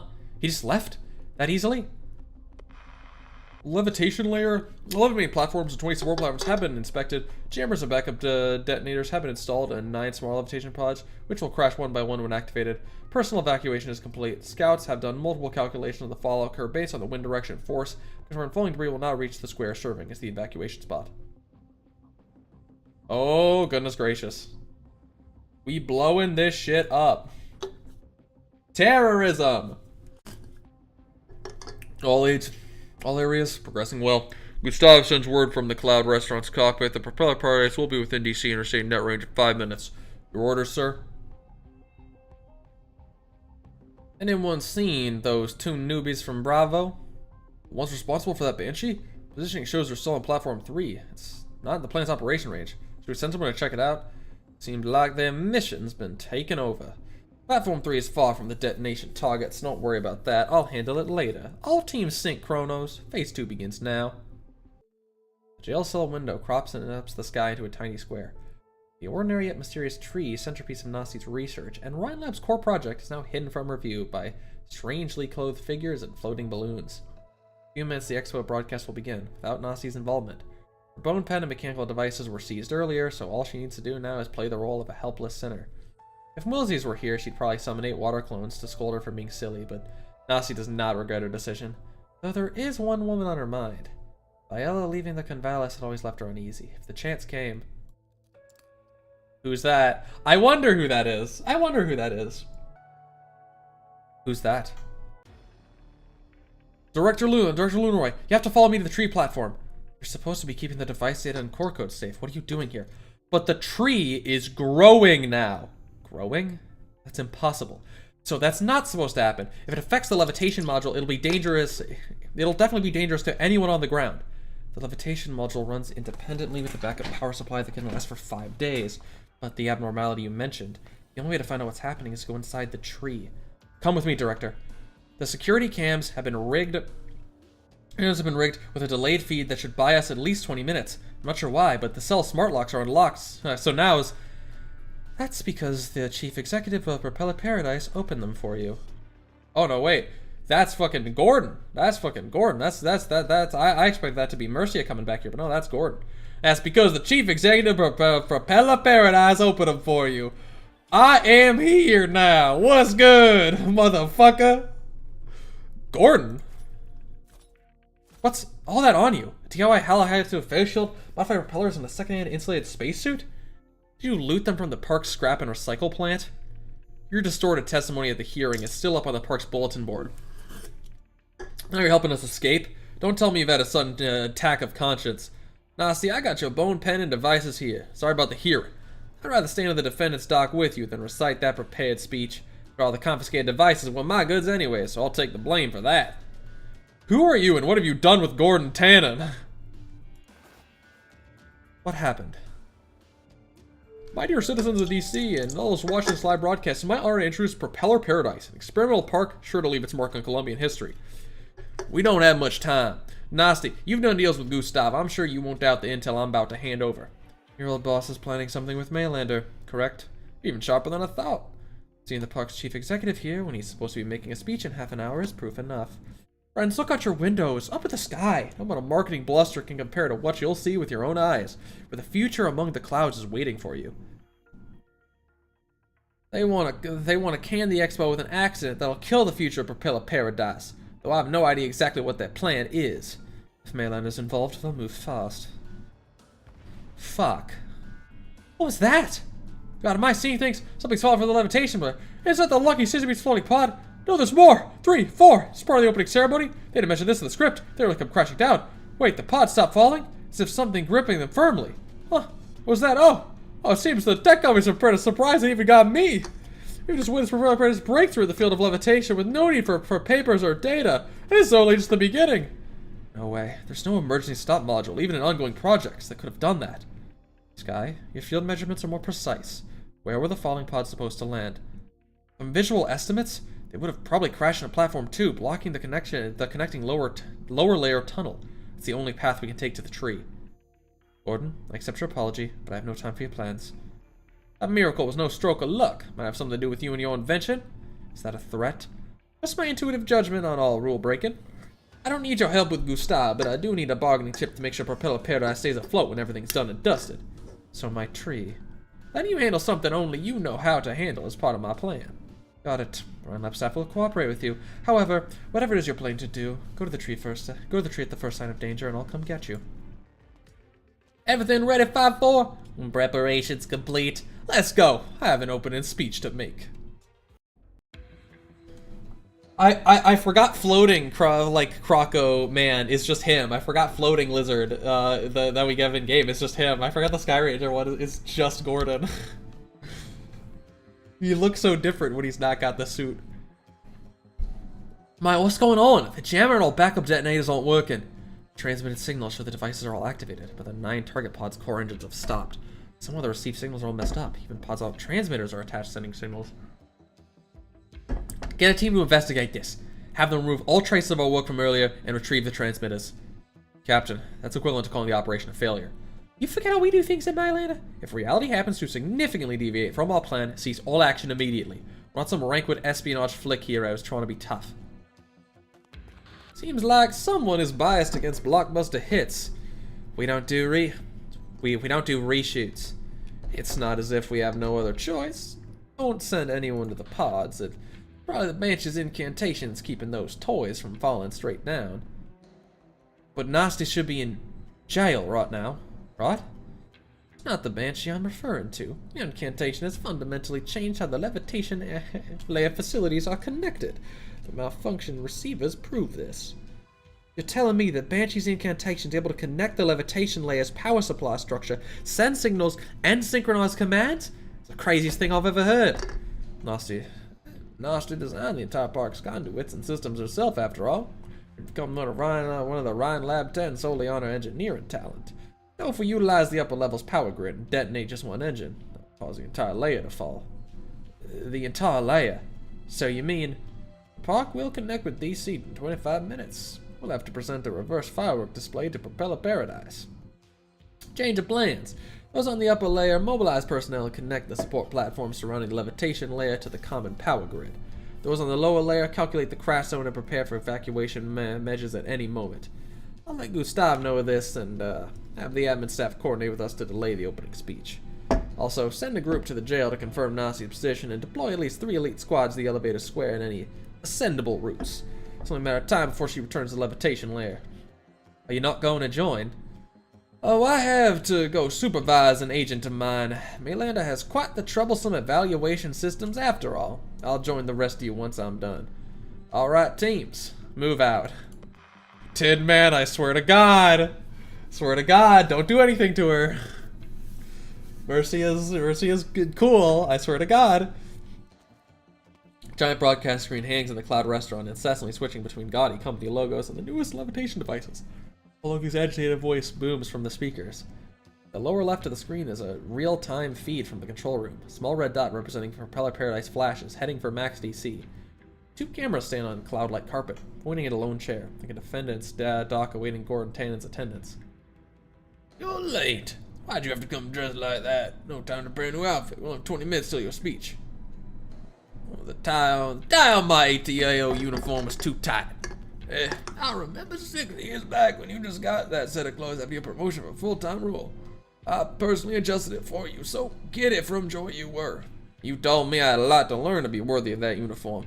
I stayed the same in the same entry-level role for the next 6 years. A newbie's first skill is writing self-reflection letters. Not that I've never regretted helping you into that uniform. What about now? This outfit, the blame for causing that accident, who put them on me? Oh, so you figured it out. You seized 2 crates of my goods the night I was exposed. That you helped me dispose of them. I don't know if they end up in the hands of you and Maylander. I bet this apology speech wasn't written that night either, was it? Go on. Importing originium devices into Columbia clearly violates ATAO regulations, and if security is compromised, I'll be the sin eater for the whole park. So you still think of this as a personal grudge? Am I wrong? I've always been a slum boy to you. Bad little rule breaker. I climbed through the ranks on my own effort, you only came to hate me more. Your own effort? You think a useless bum with disciplinary records and hundreds of self-reflection letters on file could manage to transfer the highly coveted levitating experimental park on his own? What? You disappoint me, honestly. Even now, you still have only a superficial understanding of your current situation. Your title, investments, achievements, and the results of the very moment you stepped on the Propeller Paradise were all gifts from me to you. Gordon Tannen, have you ever wondered how you managed to procure foreign originium products so easily? You knew about my dealings from the start. Even your stock lists were meticulously picked by my hand. Dreadnoughts units from Lithuania are secret equipment used by the Gazette's Voucher for military training. Power shields used by Casimir and campaign knots were disassembled in 3 parts, and you put them into the exhibits of 3 different companies. And the originium engines and arts core sourced from foreign military equipment. If the park blows up because of one of them, you aren't the brightest bulb on the chandelier, but you have a good eye. Propeller Paradise is indeed a good, grand, giant testing ground, but it's not testing those toys in the sky. About 10 more minutes and the sky fever you helped ignite will burn into Colombian flames of fury for foreign spies. Countless exhibits in the sky with their core technologies inside them. They are military reserves for countering our foreign foes. Naturally, Propeller Paradise will become a base for arms testing. Military? I thought you would have considered the ATO's interests at least. We'll always be of one mind when we stand for Columbia. What matters is our country, man. So this apology speech is your stepping stone to a new rule. We're going to be able to pull some strings to give you a new role at the Department of Defense. Why all the honesty? Not worried I'll sabotage the speech? Hey, you showed up there with a speech and that means you've already made the wise decision. To be honest, I wasn't sure you'd make a qualified piece on the board, but now, that little monster beside you has answered that question for me. Same as the rich love their cigars and watches, simply enjoying the sense of superiority with their little hobbies. 5'4" isn't a toy made to cater to sky fever. Sure, but you're no longer the reckless young man only concerned with invention and modification. ATAO sounded down your edges, educated you in the ways of the land, made you think to operate within the rules you set yourself. Made you like me. Go get your little monster ready. Let's have it join your public apology. It's a fitting symbol of what Propeller Paradise represents. Gimmicky, kitschy, useless. An absolute waste. Altitude readings are stable. The pods show no sign of falling any further. While the engines aren't making any strange sounds, we should be safe now. Alright? 50 meters. Lucky Sissy Beats pod fell 50 meters. What's that, Aspen? 6 months ago, I was at the Crowder Registration Center going through the paperwork. I was first in line and chose Most conspicuous levitation pod for my lucky Sisty Beast. The closer to the star pod, the more luck you get. Everyone in the park thinks. If your pod's only a few inches higher than your neighbors. Line up overnight to get a spot closer to the sky. I had over 100 testers to secure an exhibit spot. I got smuggled contraband just to keep my lucky Sisty Beast running. West Barn, I can tell you're no fan of the competition. This is the basic law of propeller paradise. I'm sure you've seen it yourself on your tours. I get a list of companies and corporate data updated daily, and there are people who just complain about their terrible lives only to head right back to their misery. You only got here a month ago. To this place you just happened to visit. To us, it's our only path to a future. Only a few will survive. You think I'm just a desperate, sick man talking out of his ass. When the levitation platforms rise alongside the thousands of pods, it's feeling excitement coursing through our veins for no reason, don't we? I poured everything I had to Lucky Sisty Beast. That's why I have to win this gamble. I knew it. Even though the incantation can link multiple platforms and pods to the power lines, its range is still limited when calculated outward from the tree. Barian, send a signal to Sky's team. Tell them we found the pattern of the power connections. Barian? The scientific mind is truly brilliant, don't you agree? Thanks for helping us locate our mission objective. Man, I'm gonna have to take a moment. This one is not for, actually, this is not a piss break. This is just a water break. I have to go refill my water. For some reason, my throat was like not great this morning. And all this stacking talking with different voice on voice is gonna make it burn a little bit. So I'm gonna go refill my water. And I'll be back. New break type. Water break unlocked. I'll be back in a few minutes. Enjoy the Minecraft parkour.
Alrighty then.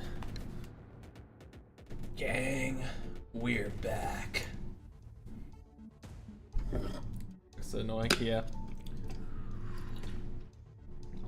Yeah, Laffy, I don't know what it was just today. Maybe it's because, you know, into like late May and early June, it's not gotten like consistently summer hot.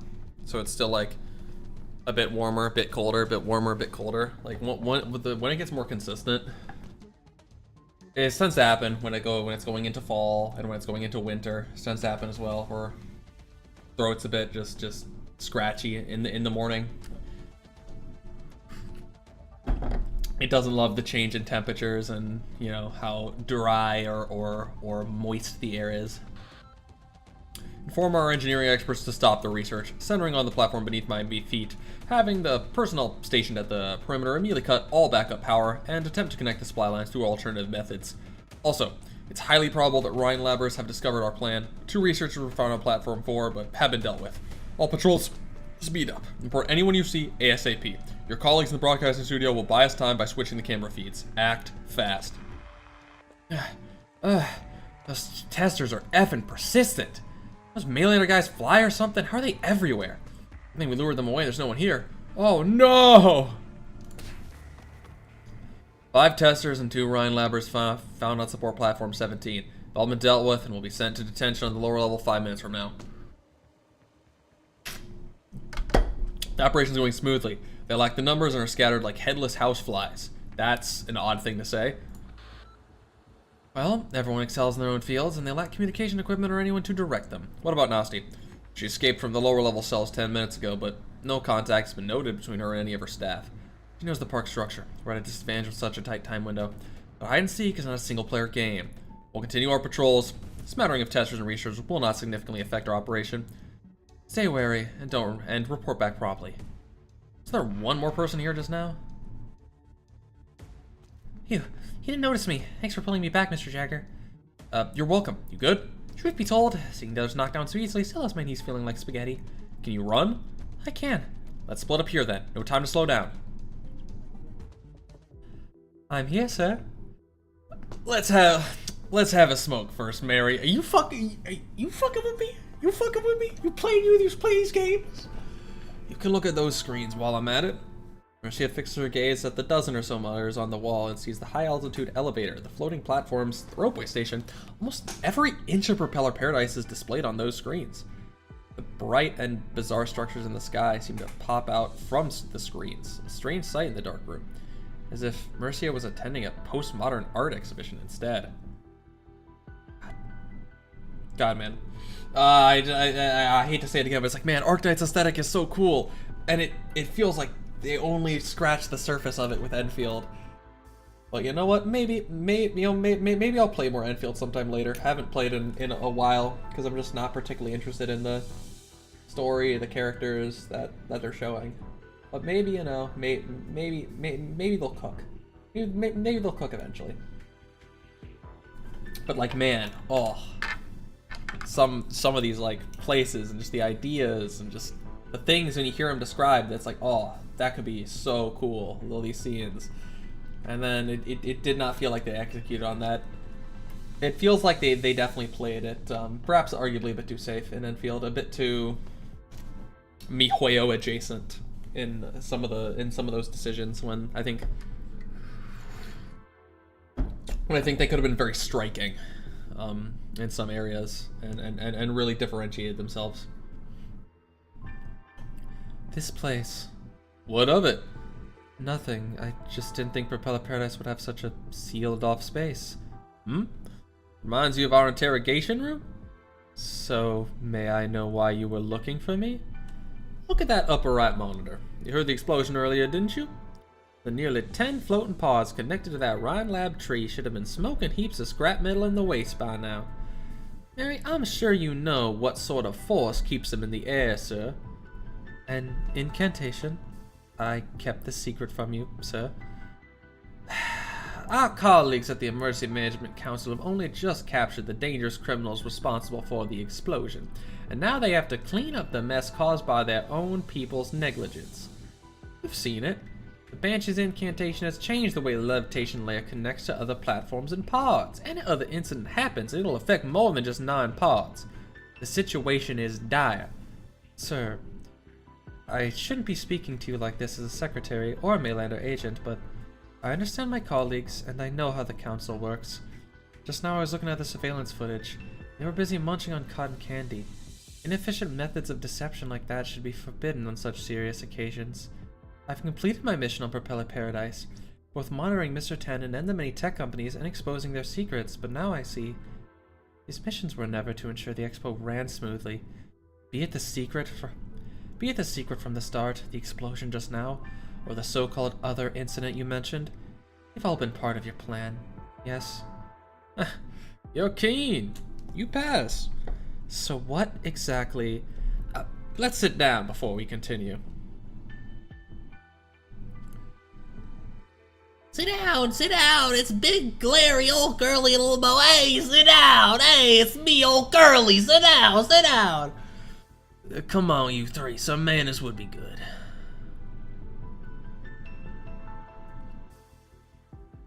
Is this a Maylander trial for a traitor, or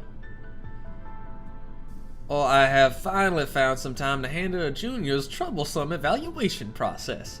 Don't worry, I'm just an old fart who wishes to impart some wisdom on the younger generation. Oh my god, she's so fucking cool.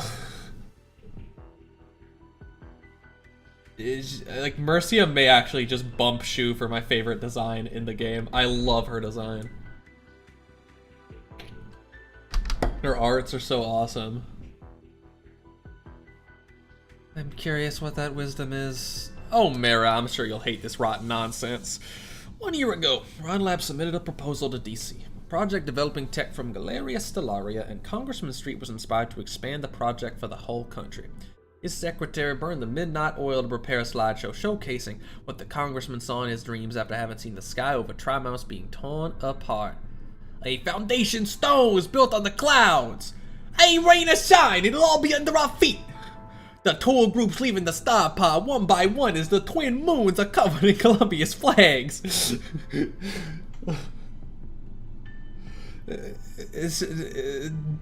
Boss, what the, like, what is this like?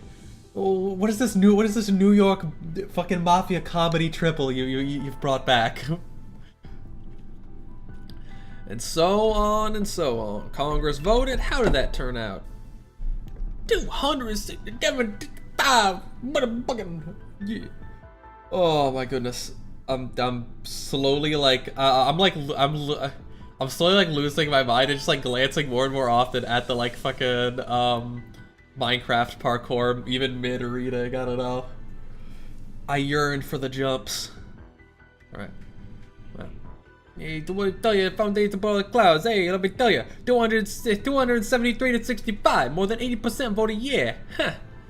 Government's equal to water and fertilize these fantasies. I'm sure you know better than I do just how many companies and testers were scrambling to get into Propeller Paradise at any cost after that, Mary? Too many to count. Nearly half the companies in Colombia have added a sky-related department. And even air fryer manufacturers have been trying to add clouds to applicable product lines. Oh. Hey, man, don't forget about the stocks. Over 200 subcategories of sky-related concept stocks with the longest registered validity period extending 300 years into the future. Companies they're willing to apply for loans with interest rates several times higher than the prevailing market rate just to secure a spot on Propeller Paradise.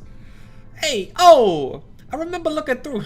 Oh shit, that was the last part of that. I remember looking through Golan's case files and coming across a certain Aspen who brought contraband goods for him, just to clear inspections. Now, it wasn't because he didn't know the law, it was because he was divorced, had sold his family assets, and was burdened with a hopeless mountain of debt. So-called luck-assisted business is a high-stakes gamble that will decide the rest of his life. A shame. A shame? He used to run a grocery store in a town by the shipping routes near DC. And even now, there might be some pioneers out there still using the tools he peddled. But here he is with this invention, this floating, revolving bar where the people turn but not the beer. What else can you even do with that, other than invite your foes for a drink? Simply put, what he's done is akin to a student frantically writing compliments in the margins, hoping the teacher will give him a perfect score. Take the future as a real test.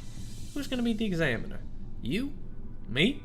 Generals at the DOD? Maybe Congress? Maybe it'll be Cashmere's who just equipped all their campaign knights with power armor. Or Lithanian with their recent addition of a basics art tactics course to all school curricula. Or perhaps Ursus with its growing army, their mighty force that's left their minds empty. It'll be Aegir, currently shelling the Iberian coast with artillery along with sea monsters. Among these parties, I fear it is the sea monsters who are the most likely to visit a floating revolving bar. Sir, you mean to say that the Colombians' fanaticism for the sky is completely meaningless?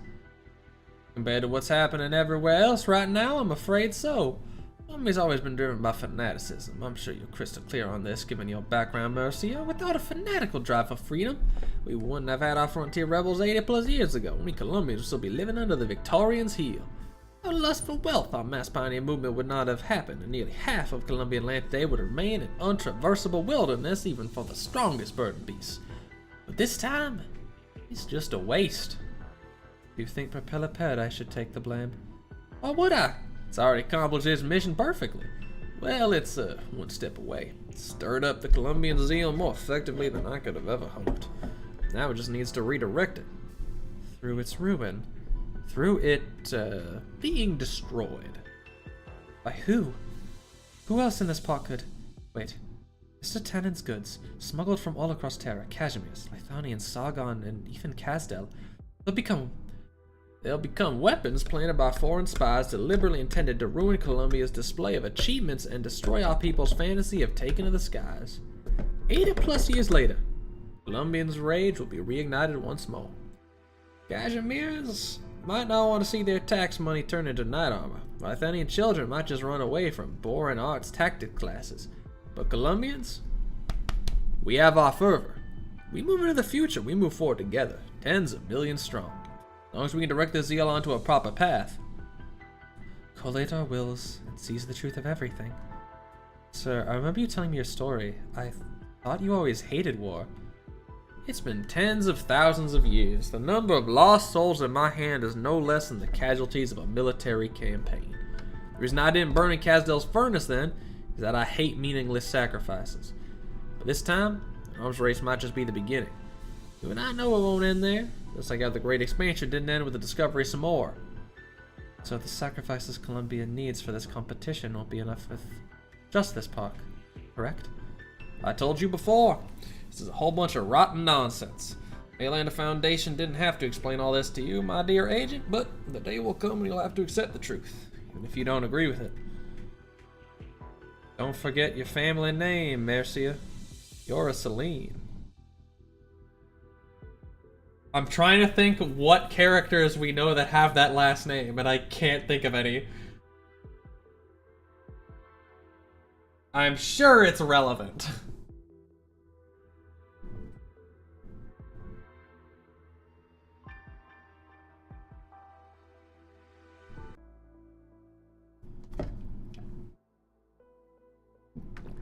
I'm trying, man, I can't think of any. Celine. No, it's not coming. Nothing's coming to mind. Maybe we'll get it explained later. The elevators connecting the park's upper and lower levels have been sealed off. The only ropeway station leading to the tree is also out of service. Nasty has exhausted herself just by getting here. Floating pods by her side are riddled with cracks, black smoke billowing from within. Sign the core energy models have been destroyed. They should have all crashed to the ground. Pods stubbornly remain amongst the clouds, piercing together a precarious path. An invisible pair of hands are holding them up. Mentioned in Lone Trail, apparently. Mentioned in Lone Trail. You know what? Put a pin in that, Laffy. We'll look at that. If it's not explained, we'll look at that. We'll see about finding it. Nasty? Update the others. I'll go get her. The agent rushed towards her, but just as he takes a step forward, the bricks under his feet shift. Oh, it's the Dorothy's Vision lobby music in the background. The industrial theme. Ah! Target sighted. Location Flying Donut Station. Requesting backup. We tried to intercept her, but something's up here. Ah! Disorder? Lusty recalls the river at the end of the mouth of the convalesce of the Banshees, still and calm. Even a child could safely row a boat on their own. However, unassisted intruders find the dense forest on both sides constantly shifting positions, like a mobile labyrinth, with the distant riverbank always hidden beyond the thick mist. For a moment of silence, Lusty steps out of the pod and into the empty sky. Brick and stone immediately form a floor beneath her. Disorder. A path held together by an incantation. Convalesced banshees often isolate themselves from outsiders or decorate their own courtyards with this method. She also used the same tactic to momentarily stall Saria back in the ring lab. This is a path specifically paved just for her. Yeah, she flipped Saria up and down.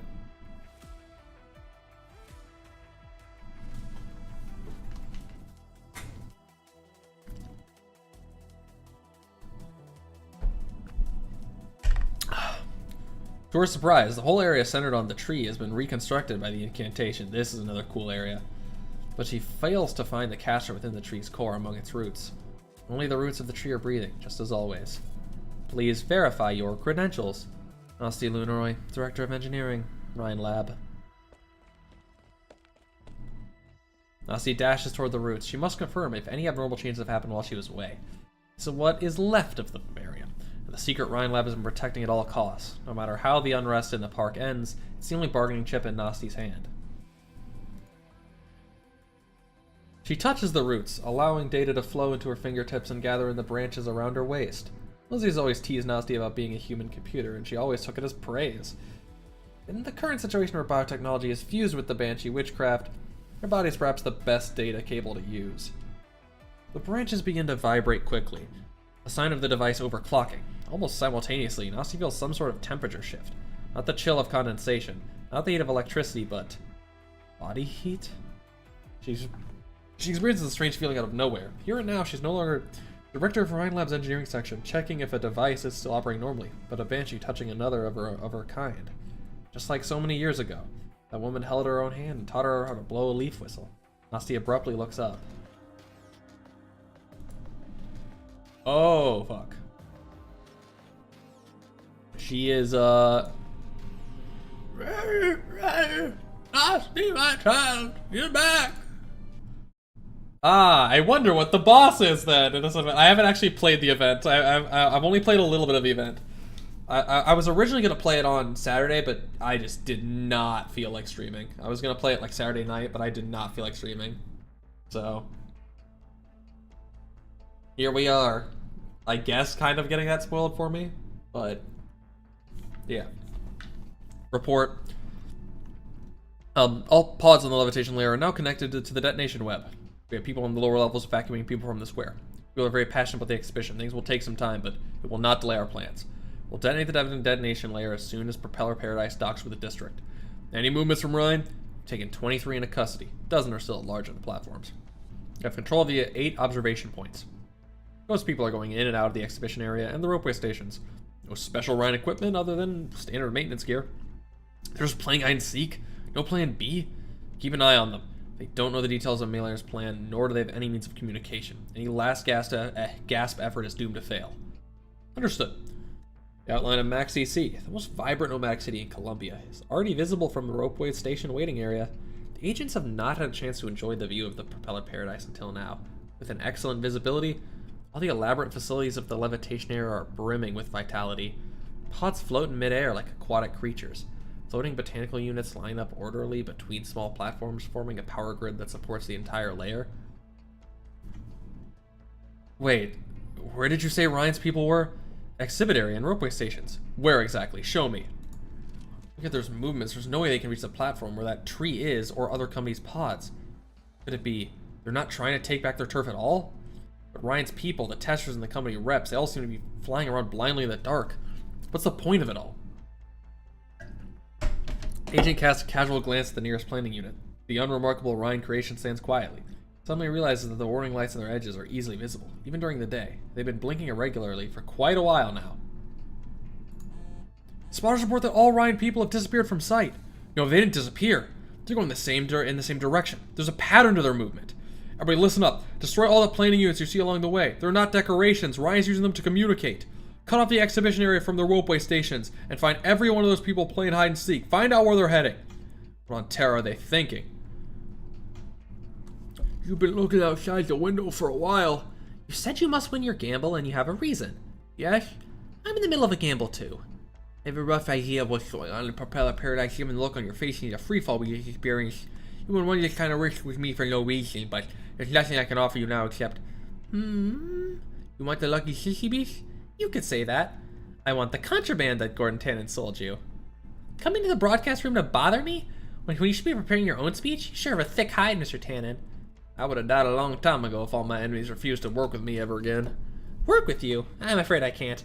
Emulator has a laundry list of violations that I committed during my career. I don't want to spend the rest of my days giving prison tours.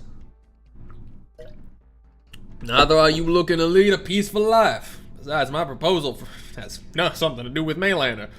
There's no better vantage point than here on Propeller Paradise. Oakley's too excited to notice, but I doubt you would miss what's going on. Well, if I gotta say it, the broadcast screens of the levitation layer are switching too quickly. They say it's because they're doing testing, which I'm not convinced about. There are a dozen testers on the square whom I don't recognize. They don't look like they're taking a stroll. They look like they're patrolling. Looks like they know danger is impending. Are you trying to trick me into another plot? There's a plot afoot on Propeller Paradise, all right. That's a fact.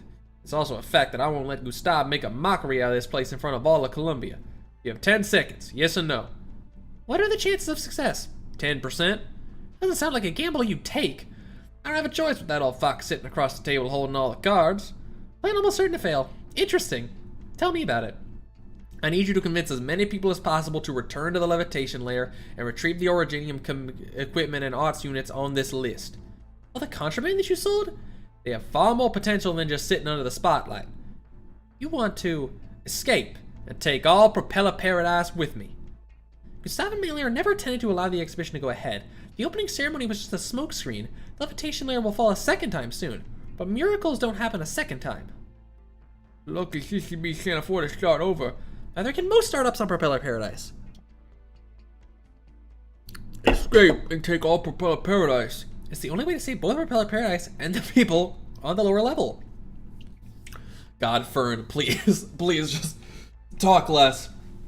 Your voice is the most straining because it's incredibly like, I can't speak diaphragmatically at all with it. It's incredibly throaty. Like the really high pitch, it's incredibly throaty. Propeller Paradise has been traveling on the barren lands for 7 days. Fuel is short and the plane is operating in safe mode. Basic propulsion modules not enough to change its direction. But the RQ is so lucky CCB got, which is a transformation stabilizer. Can't supply an advantage to our plate. Correct, but it wasn't the only item that Tannen smuggled.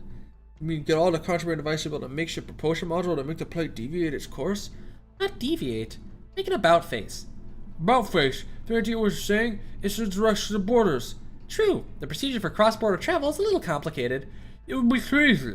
No, I can't go to jail. People I need to see look at this broadcast. Why for no evidence to see it? In the interest of full disclosure, I must inform you that people won't see Lucky Sisybees on the broadcast, whether we succeed or fail. Oh. I'm sorry, but I'm taking the unit. Whether you do it voluntarily or not, we don't have time. What's the point? We can't even leave the pod. Someone has unlocked it, remotely. What? You see that floating botanical unit outside the window? 3 flashes a distress call. The current message is cycled after 5 continuous seconds of being lit. Right now, 3, 4, 5, 7 flashes. Looks like the other units on the list have been retrieved. Everyone's running on platform 7. Wait, the light went out. What does that mean? It means Maylander knows what's up. We're in danger. Mr. Aspen, you can either come with me on your feet or you can go to sleep right here, right now. People like us never get to choose, do we? Sit down. Sit down. Sit down, son. Gustav looks at Cyrus butted heads with him for 7 years, who now sits stiffly on a chair like a potato wrapped in foil. He knows young officers well. They're angry, flamboyant, unhappy about everything, and frustrated about being restricted by rules. In the end, however, they all sit in the same chair that rectifies their young spine. Be a proper member of the upper stratum of Colombian society, as Gordon Tannen will. Once Mayland's plan succeeds, the broadcast room will switch over to cloud. Don't screw up. Put your usual attitude away. Sound sincere and devastated. It's a Propeller Paradise you built. Won't be hard to stir appropriate emotions. Tomorrow that sour face of yours is gonna be on the front page of every Colombian newspaper. Look the part, won't you? Stop staring at your little freak. Oh no, you don't want to be Propeller Paradise and Sin Eater sharing the same spotlight as Nasty. But your little hodgepodge trinket isn't gonna save you. So I'm sitting in Gordon Tannen's defendant seat? Yes, I can follow you to the DOD once I apologize, according to the script. Do as you're told and you'll rise quickly through the ranks. Yeah, guess what? I don't give a shit. What was that? I don't like this seat. Makes my scales itch. Broadcast countdown, Cloud Restaurant, standby. Rocket now. If possible, no movement of the levitation layer. Did Melee screw up? Who's operating the broadcast? 3, 2, 1. Oh, do it, 5-4. Yes, sir. What? Broadcast cuts up to the Cloud Restaurant. Space from the leaves and unperverted stop pinning him to the ground. Get his ass, get his ass, get his ass, little creature, get his ass. The creature is firing back. The screen of the restaurant lights up and Gustav sees his own face, writhing in pain and shock. Notice this face is being displayed on every screen of Propeller Paradise. His contingency plans flash before his eyes, but Maylander's plan is in its final phase, leaving little room for distractions. His communicator lies in peace on the ground, destroyed by Space Fin 54. Gordon stretches his neck and wrist, crushes the defendancy with his foot, and leisurely lies down on the sofa next to it.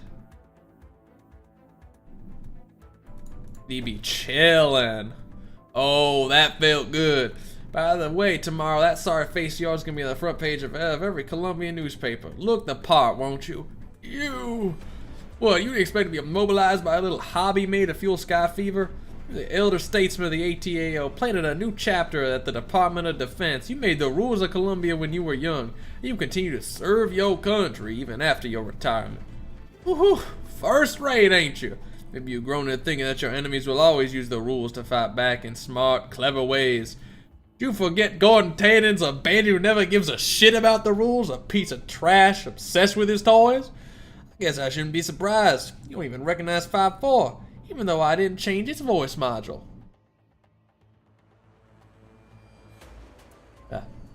Hello, Bureau of Alcohol, Tobacco Arts Units and Originium at your service. To check the progress of an application, press 1. To report a safety risk, press 2. To be connected to an operator, press 0. An ATAO answering machine. I said Space Fin 054 wasn't a rich man's cigar, and I won't be smug just because it obeys the rules I set down. 7 years ago, I sat on a tiny chair and made my ass hurt writing my first self-reflection letter late at night, wondering if I should quit. Answer machine 054 started giving off an unusual noise, and I racked my brain trying to figure out the problem. I started studying every arts unit and originium device that passed through my hands, just to give 5-4 the ability to operate, communicate, and think on its own. I don't think the hundreds of self-reflection letters I wrote were similar to my submission, but 5-4 is the real culmination of my 7 years at ATAO. You're full of crap. You didn't learn the tricks of bureaucracy for your little invention. You think I've never seen you negotiate or threaten? Arrogant, vain, ambitious, I know them when I see it. I can hear the shadows of my own speeches even now as you're talking to me. I never thought I was perfect. I'm really liking Gordon this year. You know, sometimes he may be a bit of a piece of shit, but he knows he a piece of shit. And you know what? Sometimes that's refreshing. But it's mostly also because he's kind of an anti-hero in this situation. Like, he's fucking with somebody else who sucks. Maybe I'll never be able to get rid of the bad habits I learned from you. They disgust me. They weren't mistakes. My only mistake was to define my transactions as smuggling. I should have allowed myself to accept the rules that have taken form. Rules that don't make sense. Foolish boy, you don't understand what's at stake. Listen, old slug. I don't care what high and mighty reasons you have. Propeller Paradise isn't supposed to be a breeding ground of war. Sure, kinetic engines and high-powered arts units could become powerful weapons, but what they're supporting right now is a dream of life in the sky. So Propeller Paradise docks with the district. I'm its chief executive, the man who built this little piece of heaven that still has a semblance of freedom. I will decide whether it should be destroyed or whether it should escape. Take his passcode, 5-4. Yes, sir. It's no use. The central control console is locked. You can't stop the plate from docking with the district even if you have my passcode. Who said anything about stopping?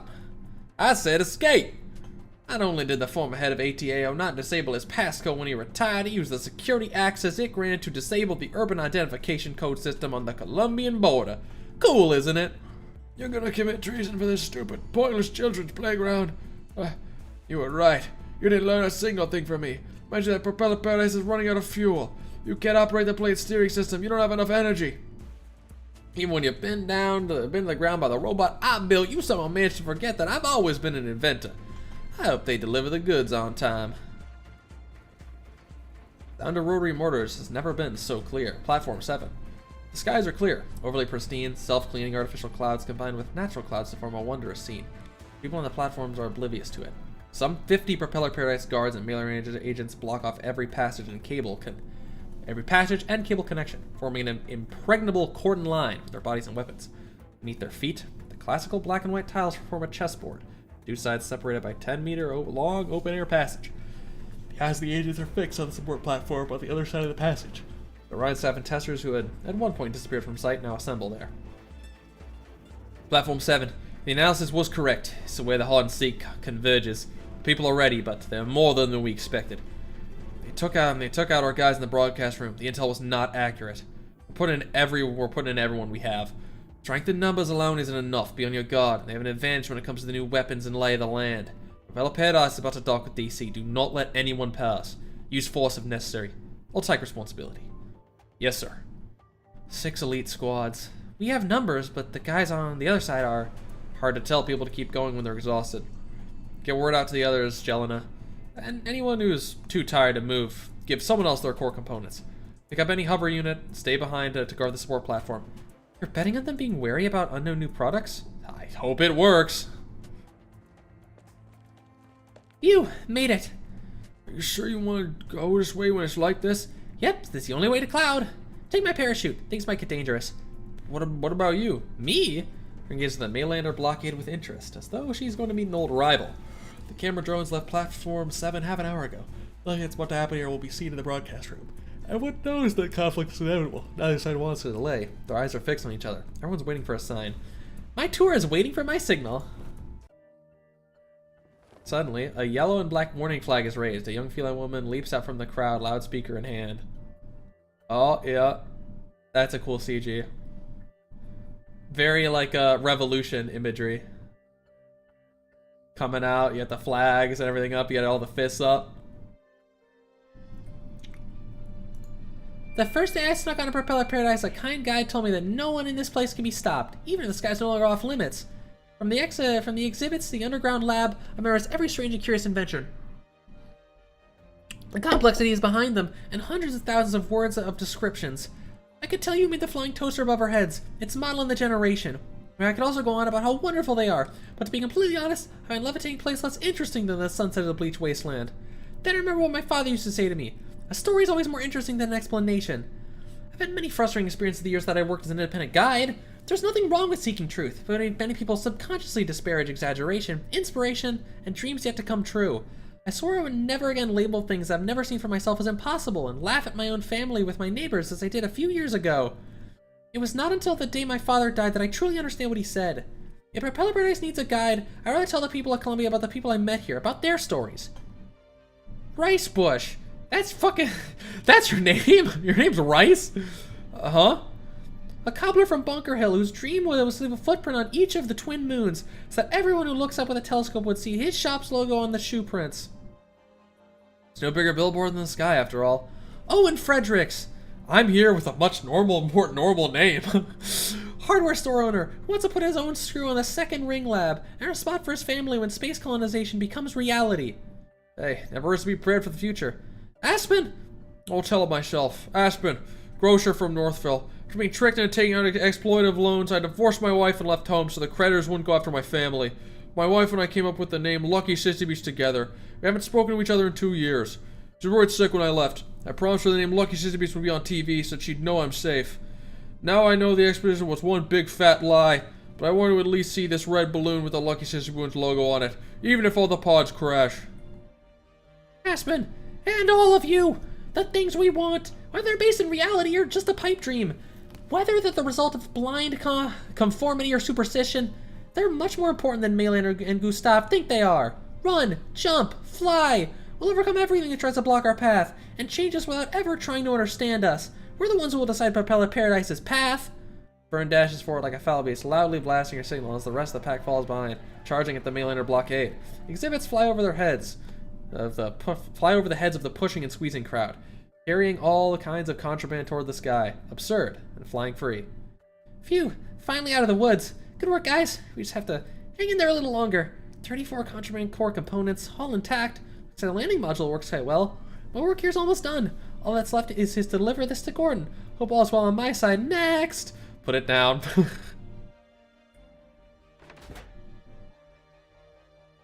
Wooden floor. A shield.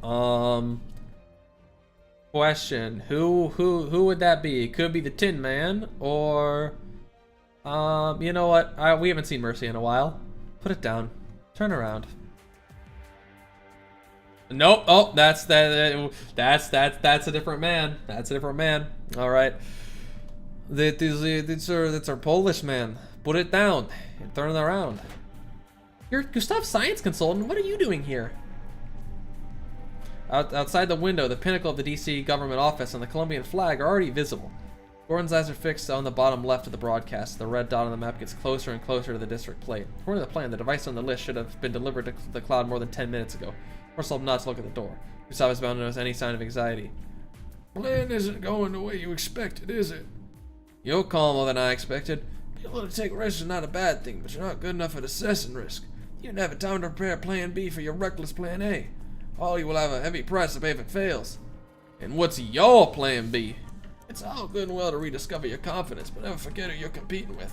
Told you getting carried away will cause you to overlook fatal flaws. What do you mean? You're late. And that was delayed. You're a science consultant. More than just a science consultant. I needed insurance for my plan. The tall dark Corona walks towards Gordon. The box holding 34 engineering devices safely contained by protective material seems almost weightless in his hands. Lifts his arm and hands the box over to Gordon.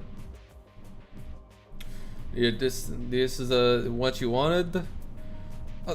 Thanks. What are you doing?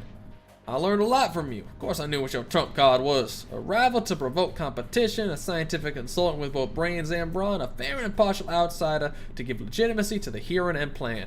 Too bad you picked the wrong guy.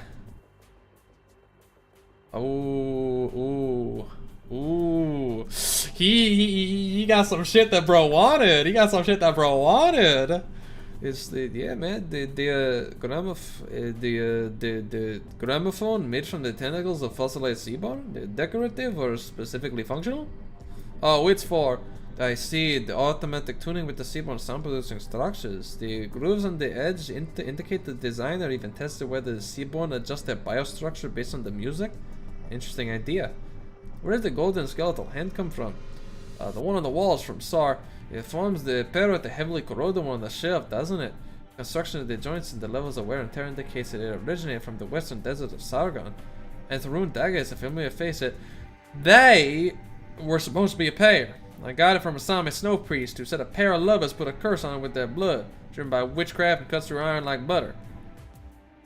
Oh shit. It's a crazy thing to reveal. I know, the other one was once impaled in my heart, but it no longer cuts through iron like butter, but it's still good enough to carve a walking stick. Mr. Consultant, I apologize for any offense I'm out of cause, and I understand your desire for recompense, but I don't have time. I brought you here for a serious purpose. If we take up the structure of the gramophone and combine it with the sensor module on the skeleton, and we might create a new type of voice-guided navigation model. The witchcraft-driven blade can serve as a low-loss needle, and here this high-powered originium internal combustion engine, legal only in Readalong, can provide 30 times the power of standard Colombian equipment. If only we can find the Victorian transformation stabilizer, which is no longer in production, the locus of sorcery that was once in the Colombian barren lands. We'd almost have all the parts necessary to put together the initial core assembly of a nomadic plate's mobility layer. You know what I'm planning to do? Trying to modify an entire plate power structure with a single device is extremely risky, but not impossible. Now, one of Gustav's guys. Who are you? You're the one who said you don't have time. The real question is, what do you need me to do? Gordon glares at the Corona standing at the center of the collection room. Corona recognized all Gordon's collections. Saw through all Gordon's thoughts and nonchalantly revealed a glimpse into his own past, so he had pursued death across the land. Gordon the Corona seemed to stroll through the halls of his thoughts, like a king that knows nothing and everything. Once again, the spikes on the Sovereign's tail rise up on their ends, swaying conspicuously. This time it's not because he's on guard, but because of the excitement of victory being in sight. How's the stability of the power unit? It will last no more than 3 days, or 1 day and a half if fuel is insufficient. Good enough. Didn't actually plan on driving it out to Colombia? You don't think I'd shit on everyone's future for a grudge? That's what you want people to think, to allow you to protect as many people as possible. Is that so? Treason is a serious crime. You should look up my file. I got enough charge against me as it is. Come on, help me take this stuff to the control room. The wings of a foul beast, the horn of a burn beast, the teeth of a mangler beast, the hide of a sand beast, the blood of a beck beast. What would happen if you took something from 34 creatures and put it together? Sharp, weird, chaotic, dangerous, malicious. These are the thoughts that flash through Gordon's mind as he gazes upon the power unit he's just created. But he's also filled with excitement that threatens to drive him mad. The plates of our general power system have been turned off. The device now is connected. You may not decide the course of the propeller paradise. I swore an oath when I got my transfer notice. I would be the one who lights the fire of everything on New Propeller Paradise. I would do everything I can to make even the stupidest ideas come true. No one would ever again feel the pain I felt at ATAO, to be forced to admit their own uselessness in rules set by others. Now I'm still the one who lights the fire, except I'm doing it to the engine of Propeller Paradise and let it run in the empty wilderness. Gordon grabs a fierce-looking lever on the power unit and takes a deep breath. Say goodbye to Max DC, Propeller Paradise. Tin Man, that Fern is leading a group on platform 7. I can see it through the monitors. Looks like Tenen got one up on Gustav at Cloud. Hearing from the guys monitoring the Rhine tree, Nazis broke through the blockade. Our guys are trying to follow her, but they're being blocked by something that feels like sarcastic witchcraft.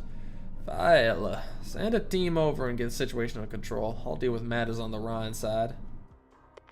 Looks like we're gonna meet an old friend, Larry, Curly, and Mo. Mad Banshee on the brink of death might be a bit of a headache to deal with. As for you, Mary, you can choose to stay here or help our colleagues outside. You should stay a little longer. Hey, you three. Tin Man hears no answer from his revenant friends. Old Curly is lithely waving a stick and dancing an impromptu tap dance. Big Larry lies on top of Mercia's head, with tears in his eyes, recalling memories of who knows what. As for little Mo, he is howling and yelling, and Tin Man can hear. He seems to think he's back in Kazdel, taking out a revolver and emptying it into it. The Elder Revenant trying to stuff him into the furnace. My legs are numb. I'm a little dizzy.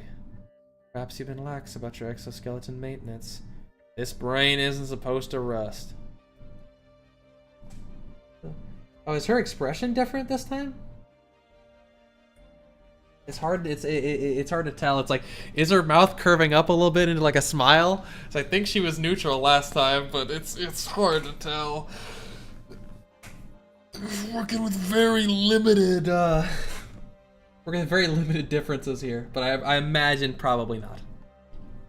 It's probably the same. Yeah, let's just swap the parkour to here. Sorry, Tin Man. I just I don't want to cover Mercia. Your odds have improved considerably, huh? You managed to drag these three into the whirlpool of memory, even though old Curly had confiscated the projector. Was it dumb luck? Did all the memories of their overly long lives make it easier for you to manipulate? It will take a long time to play through the movies of your lives, even at 320 times speed. It's just how my preferred method of consuming all content, 320 times speed. Not to mention all the moments that need to be paused and replayed. I apologize. You understand that the effectiveness against me is limited. Yes, I'm sure you'll break free of the shackles quite soon. I've read the Holyoke reports. She could not fully incapacitate you, even for lopping your head off. Therefore, all I can do is stall for as much time as possible and delay your intervention. You're an outstanding agent, Mary. You've always been doing an admirable job helping people forget what they should, be it through arts or other means. It's the wrong time, and you've chosen the wrong target. I swear to God, if she dies, I swear to God, Tin Man, don't do this to me, Tin Man. I swear to Christ, don't do this to me. You told me not to forget my family name. I've never forgotten. Any Celine who grew up in that old house would never forget. Maylander Celine is that was the identity of Jara. That was Jara's Maylander identity, right?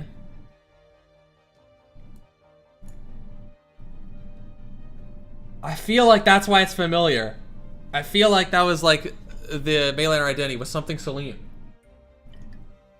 Maybe I'm wrong. Maybe I'm so crazy.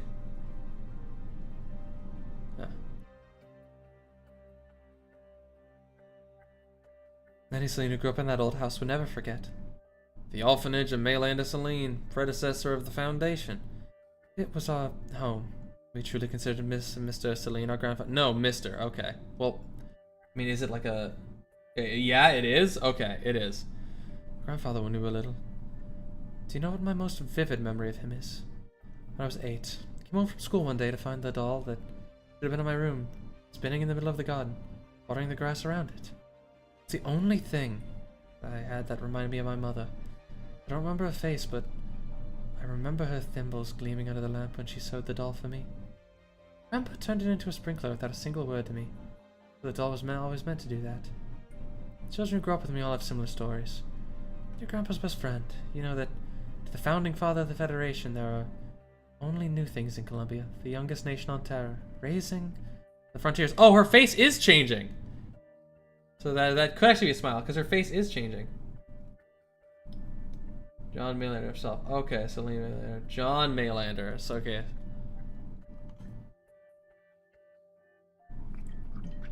So bro is John Maylander. Okay. Yeah. So I was wrong.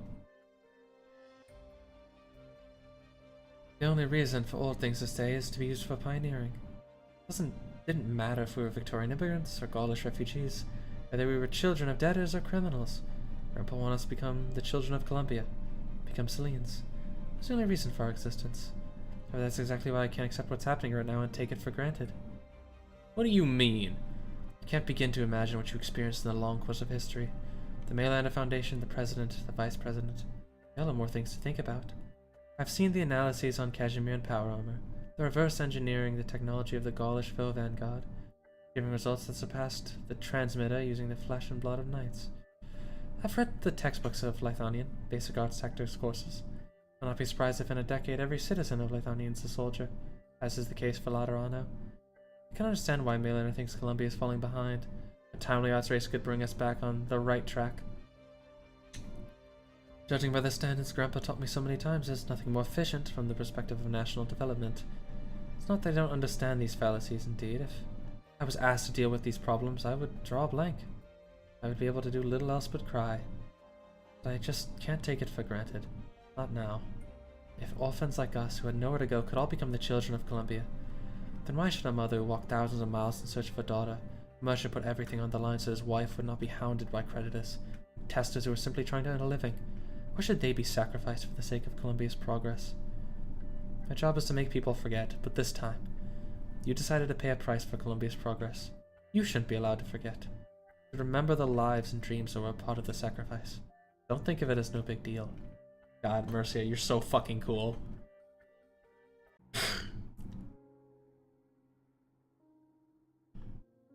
Oh. I mean, kind of facts. Yeah, I mean that's like the whole. I mean that's honestly like where. Yeah, I mean then Mercy and I have kind of a similar philosophy on things. That's where I would say that like I think I philosophically, as much as I do think there is a genuine, you can make a genuine argument for the actions from Dorothy and Dorothy's vision as being like morally justifiable. I would still say. Move that over there. I would still say that they're like not necessarily, because even if it's like for the greater good, you could still say it's like a okay, but then is it right that like some people have to suffer for that? That just someone has to randomly suffer out of pure bad luck? It may cause a dream future for everybody else, maybe everybody including them. But is it still like morally right? If is it still a, even if your intention's good, I don't think it's necessarily has to be morally wrong, but I do think there's like at the very least you can't make light of the sacrifice to get there, and you can't truly in good conscience justify it all as just purely being for the future.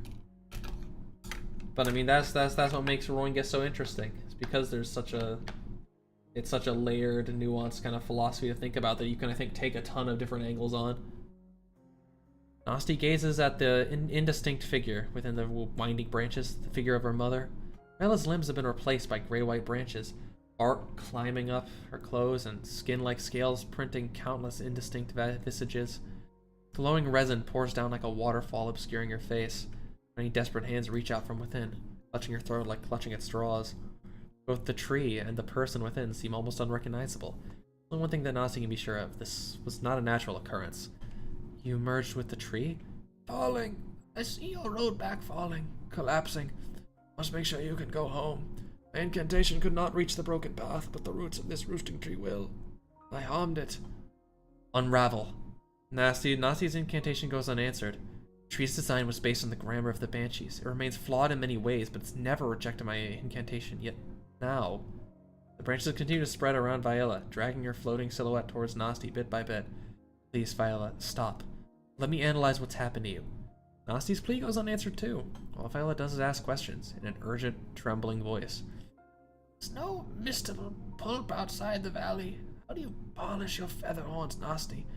Never taught you incantations, but it looks like you've learned it on your own. Kind of imitation, how did you? And your bone pen, your... That's not important, Viola. What I need to know is what happened to you here. Not important. Viola is suddenly silent, and the creeping branches come to a standstill. An instant later, they start to spread in the opposite direction, approaching upon what's left of Viola. The fusion is progressing? This roosting tree has shared your memories with me. Where you went, what you did. We can share more important things. I saw you dig for answers in the great library of the Lich for days. Nights you ruined your eyesight, but the curmudgeon Fremont kicked you out in the end. I should have told him that you were never a foolish child. It's because of me. I saw you bind your horns and attach Falby's feathers to them every day, just to sneak into the city of Sancta to find food. It was bad for your horns. That's why the one on the right stopped growing, isn't it?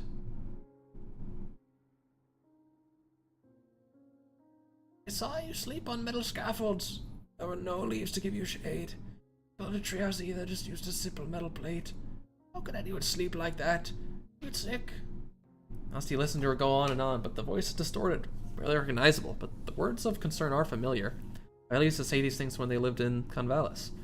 Nasty realizes that she's not looking at a problem that needs to be solved or a patient that needs to be treated. She's looking at a worried mother who needs to be understood. Nasty lowers her bone pen. Fern told me how you looked like when she found you. Were burns from arts, holes from bullets, gashes from sandstorms all over you. You walked the path I once did, only harder and more painfully. You could have died.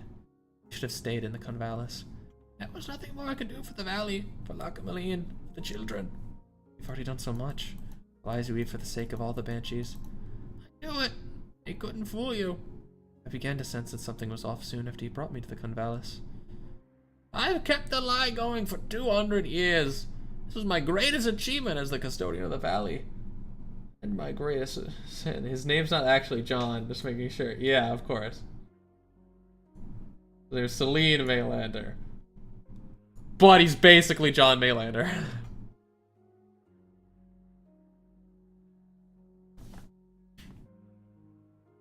200 years? Do you mean that war? Yes, the king of the Sarkas at the time was old and foolish. Neither of the royal courts, even outsiders, thought they could turn him into a puppet, thus control all Sarkas. It's already a bad year. Catastrophe raked the land once. The Alliance's guns raked it again. The green feline appeared on the horizon, leading a wall of steel that stretched as far as the eye could see. The Steam Knights, the Spirecasters, which were the foe vanguard, I couldn't tell. I don't know when they learned to build ships of steel and tubes that breathe fire. All I remember is that the towering Wendigos could only whimper as they were crushed beneath the ships. The kin fell burning from the sky like broken kites. No one heard the wailing that day would ever forget it. The wailing of the banshee. We couldn't tell if we were delivering death or delivering the dead. All we could do was wail and howl, hardly able to put together a single coherent elegy. Less than 1,000 of us left when the Allied forces withdrew from Casdale. Half of us had lost our voices. Because of our nature, the Banshees never missed a single war of the Sarkas, but such losses were unprecedented. It was fired by sheer chance and left the blood-soaked land of sorrow, trying to find a new place where life still remained. The Convalis. There's Kaltzit leading the group. The gang. The Convalis. Vast mist lake separates it from the outside. Seasons come to a still in the Golden Woods. It's a quiet place. One that seemed like it didn't belong to the Sarkas. There's nothing that shouldn't belong to the Sarkas.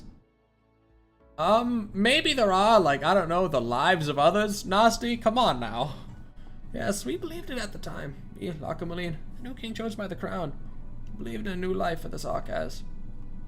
Lackameline and I took our remaining kin into the Convalis, built a dock by Mist Lake, built our court in the forest. At the time we added symbols of life in the song of the Banshee, guided the tree to bear fruit.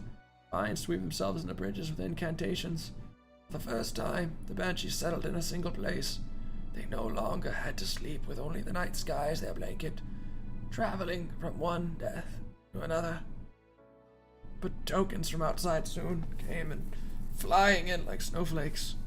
Tokens announcing death. Yes, Not even Teresa and Teresa's could solve the problems left behind by war overnight. yes, death lingers long after the smoke is cleared. We dried fruit out of our first harvest, barely enough for a few hundred banshees to make it through the coldest month of winter. The tokens in my room, the murky blood crystals of the vampires, the added shrouds of the Noxera, shriveled rose and hearts that Dejars become. Oh, they soon piled higher, much higher than our dried fruit. If we went out to deliver the dead at that time, we returned to our old path. The catalyst for change was one with the lives of the thousands upon thousands in war. So you made a choice on behalf of all the banshees. I made the choice. I convinced Lockameline. I concealed all the tokens announcing death coming from outside. Occasionally a banshee might leave the Convalis to deliver our kin. They chose the people carefully and sparingly. Lockameline faced much criticism outside. For a long time we believed that we could cast aside our nature and lead a different life. The banshees could do it, so could all Sarkaz. Even the price was that the owners of the tokens would never find their way to the myriad souls. Even the price was that the banshees, having violated their nature, swallowed by a lifetime of emptiness, is to endure a long and painful journey of forgetting upon their deathbed. 200 years passed. 3 years we endured. I met you. And that's why I had to leave. How many deaths did you tell the others about each month? More people die in Casdell every day. You could fool the others, but you knew that I knew from the beginning. Lockameline was right. You were too smart and grew up in Casdell. I could not have fooled you. I hoped you could live in the Convalis.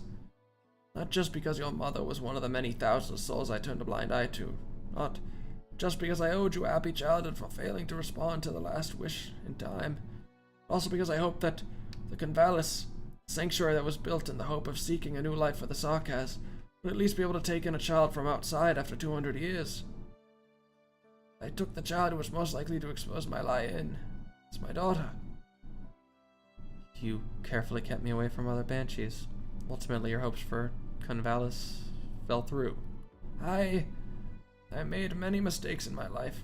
There's none I regret more than your departure. I was a smart girl.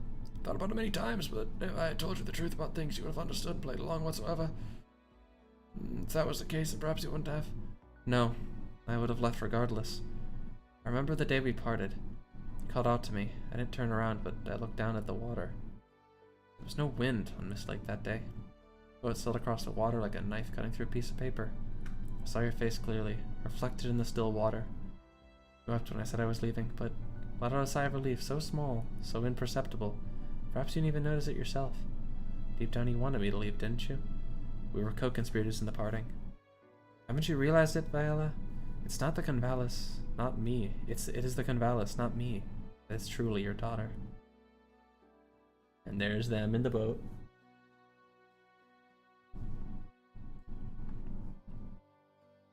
You discovered it, entrusted the Sarkaz's future to it, built it with pavilions and boats, fruits and cakes.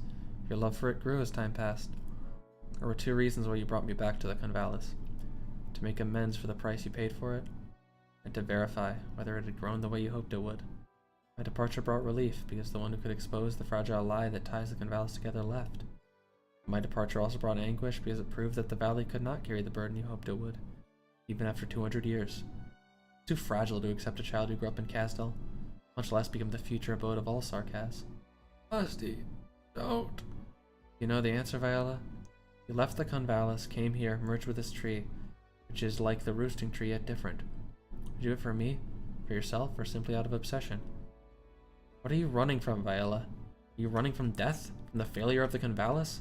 From the fact that you're dying, there's nothing else you can do for the Convalis' failure? Tell me, help me understand, and put an end to this error. This is one of the more sad. Generally there's like intensity before like your boss fight chapter. This one's more kind of sad. It's a somber feeling. Just kind of no sun moves. You know, I'm sure we can talk about this like reasonable people. All the riders are here. Shut them in the lower level jail. We'll hand them to the course when we arrive in DC. It's almost time. Double check your parachutes, unless you want to end up in a puddle. What? Did someone press the detonation button early? Impossible. We're less than a kilometer from the district. Like, the government buildings are getting smaller. We're moving away from the capital. It's like events are moving faster than your plans can catch up, aren't they? You never intended to stop the explosion. You're stalling time for the plate to turn? Did you think we had the means to go toe-to-toe with well-trained units? That's moving faster than the plans can catch up. Change of plans. Lower levels, evacuate by the planned routes. Upper level, protect the civilians around you and prepare to parachute. Point 0, detonate. What's going on? The broadcast has gone dark. Are the screens outside getting a signal? Still think about the broadcast? Due to the Emergency Management Council's evacuation warning, when serious accidents occur in the levitation layer, all floating facilities will fall from the sky in less than 10 minutes. Hurry up and get yourself to the emergency shelters.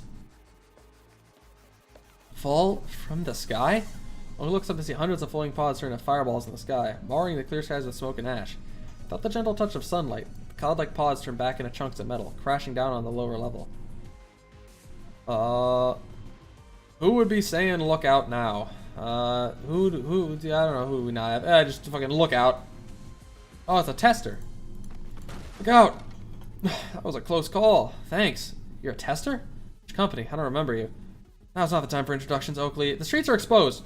You risk getting hit by falling debris. You should go into an emergency shelter quickly. Falling? Tumbling down?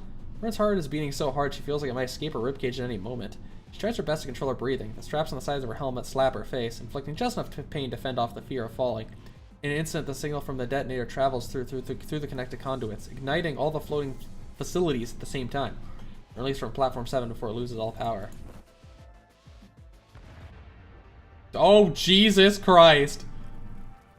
The falling pod streaks past Fern like a black meteor. The bright-colored paint is burned off the advertisements, and melted cables flail in the air, giving off a bitter smell of tar. The whole levitation layer sways meekly in the air like a deflated balloon. Lucky Sisty Beast, One Boot, Beachbrella. Fern watched these companies' logos fall together with her. Now that is a scene that rivals sunsets in the bleached wasteland, she thinks. Pull the parachute, Fern! Oops, I almost forgot. Just fucking splats on the ground. Yep. The updrift lifts the feline slender frame. The parachutes come together to form a massive cloud. Should we do it? People on the ground don't know what's happening. It would be shocked for them to see their investments and products turn to ash. You're safe at least. Pieces of the levitation layer would have fallen on top of their heads if the plate didn't turn around. Besides, they'll never find out that there were scheming and plotting to stop them from dreaming. Where do we go next? You could certainly go back to Northfield to see your wife. Sure, but what about after that? After that? Let's talk about that when we go back to standing on terra firma and looking up at the sky. The light of burning fire illuminates the people's faces, but there's little regret in their hearts as they gaze upon the propeller paradise, now beyond recognition. The remains of propeller paradise are scattered around across the barren lands, between the district and the plate, the gifts that have been returned. Rune closes her eyes in relaxation. She comes back down to earth with paradise. The elderly Banshee said her kin were like broken kites as they fell burning from the sky in that war 200 years ago. Now, though she is like a kite that has too many strings attached, roots and roots tugging at her as she floats in midair, kite nothing could ever ruin, as she'd wished. The rooting tree. That was the name I gave it. I built huts beneath it and made it the abode of every banshee. All I felt was fear when Lockermaline brought me to its roots. Like a great void that could not be illuminated by the moons, by candles, by firelight, still and silent, sucking away my memory, a little bit at a time. It smelled decay in the darkness, decay that we cannot reverse. Even the children of soil and stone could. It was a constant reminder of how pathetic the Convalis was. At the end, Lady Teresa and Lord Teresa's found a future for the Sarkas through war and death. Meanwhile, Afinal continues to seek a new future for the Banshees. But me, in my valley, is nothing more than a failed sanctuary that quietly awaits death. There's nothing more I can do for it.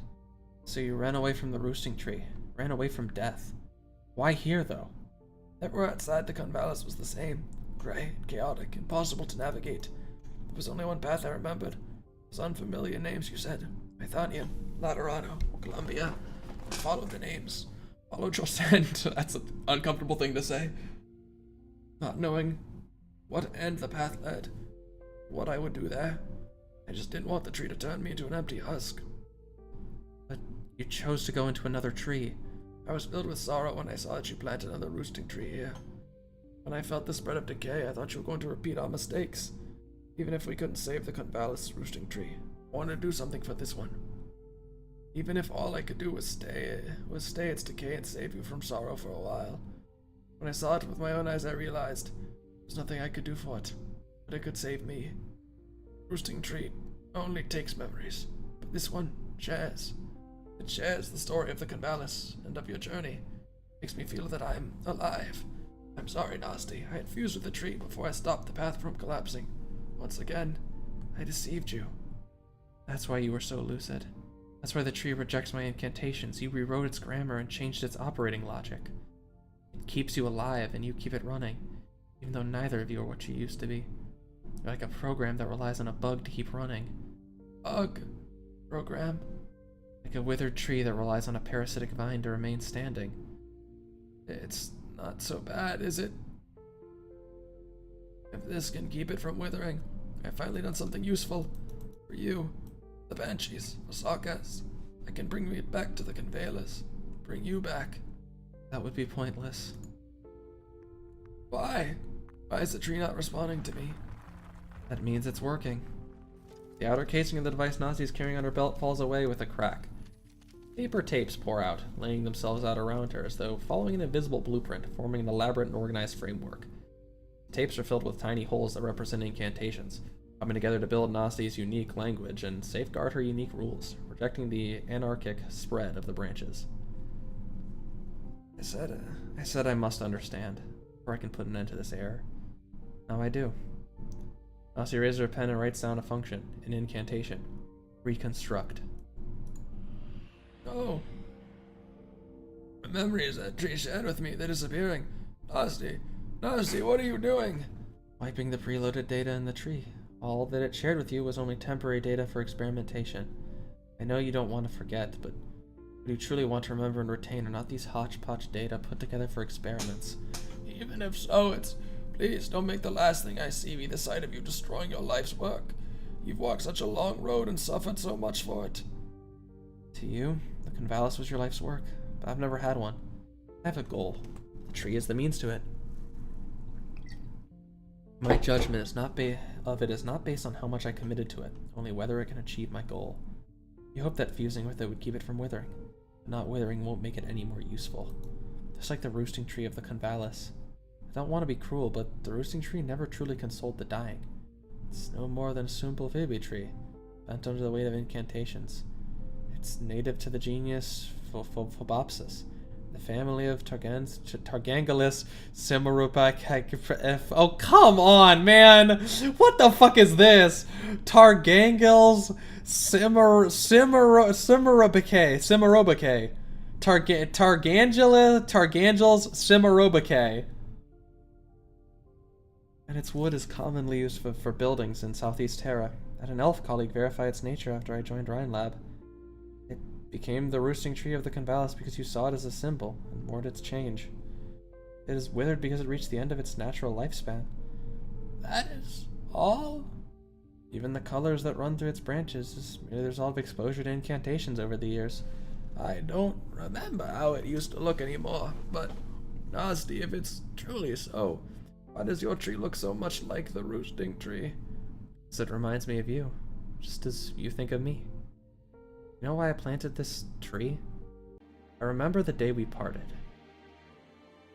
You were calling to me, but I didn't turn back because some words can no longer be said once you see the other person's face. Couldn't help but looking at your face in the reflected in the water. I wanted to remember how you looked. New tears flow across the lines made by old ones. There's a picture on your face. I spent more than a decade with you in the Convalis. I never saw you without tear marks on your face. Life in the valley was good. I would have chosen the Convalis over Casdale every time, 100 times over, but Viola, was there a single moment you weren't in pain over the course of your 200 years in the Convalis?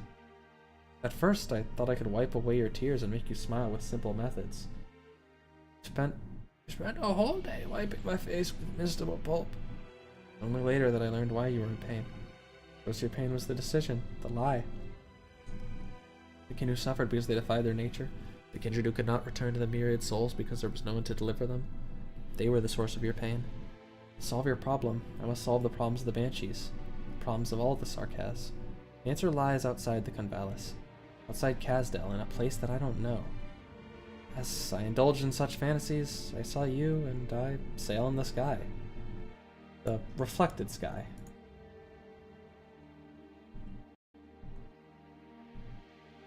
The reflected sky. Sorry, wrong one. It was a calm, windless day, but suddenly the water rippled without warning, wiping away the eternal tear marks on your face. You almost looked like you were smiling. So I began to think about the sky whenever I thought about how to make you smile, and perhaps the sky is where we can find our sanctuary, and abode for our souls. Sarkaz's promised land could also be in the sky. The things you did. This tree in the sky. That's where it all began. Access security camera image. Falling like a broken kite. Looks like Mainlanders successfully carried out their plan. The entire capital will bear witness to the fall of Propeller Paradise. The tremors came from the ground plate. Did Gordon... Will we fall too? Not sure. I haven't done the fusion and reset the tree, restoring it to an operable state. But the tree itself is not yet complete. At least save yourself, Nasty. 3 years ago, Afanal added a condition to my hypothesis when he delivered the myriad souls. 2 years ago, a friend split the sky and showed me the path to the future. But I'm still one step away from the answer. What is it to come will depend on whether we find it. The sky, but I don't see the answer. Everything has fallen. The sky is empty. Yes, the sky has always been empty. It's we who must fill it. For you, Viola, I don't think the answer is the sky. It's in you. You can hear the roars, the hatred, the cries that surround you. Can I deliver or fail to deliver? Vampires, Noxers, Jazz, and Banshees. I've wiped all the preloaded temporary experiment data from the tree. It's your own frustration, rage, and sorrow that binds you now. Like every banshee you've sent away the last 200 years. Like every sarcasm that returned to the myriad of souls since the beginning of time. Our people are made empty by painful oblivion. Why the myriad souls are always roaring, always angry, always wailing. But if we leave behind residues of information and death, myriad souls are merely the collective of such residues. Why shouldn't it be joy and song that remains? Does our nature prevent it? No. Process residues of information, build a server. If coverage on the ground isn't enough, raise it into the sky. Not just a sanctuary for the living, but it will become an abode for the departed as well. Somever we decide what we leave behind. Perhaps it wasn't a function that the tree was missing. It was a command, a decision, a sincere wish. Hello, Rain Man. Welcome, Ongtron. Did you know? Oh, the Wolverine is the best Introtech mech. I did not. However, if I ever need a 3025 Introtech mech, I'll know what to go with now. I'll be able to remember that. You go with the Wolverine. Tell me, Viola, what is it that you truly want to leave behind? A tree? I'll preserve that memory for you. Oblivion will never claim what you want to leave behind. I don't know. And there's her Nasty with the tree. You don't know? At first, I just want to save our kin from pain, from anger, from sorrow. But I no longer know how that can be accomplished, and neither the Convalis nor the roosting tree could accomplish it. Is there any meaning in leaving anything behind? Viola? Nasty wanted to do something, say something, but no sound comes out from her lips. Normally not want to deal with hypotheticals, but she cannot help but think if she'd finished the tree and took her people to the sanctuary in the sky sooner, would her mother have had a comforting memory to cling to? Hundreds of pods fall burning from the sky like black meteors, like heavy raindrops, like broken kites. And the daughter gazed at each other silently, as they hoped it would make this moment an eternity. Wait, oh, so is this like connection on the other side? Yep, it is. This is like up at the top.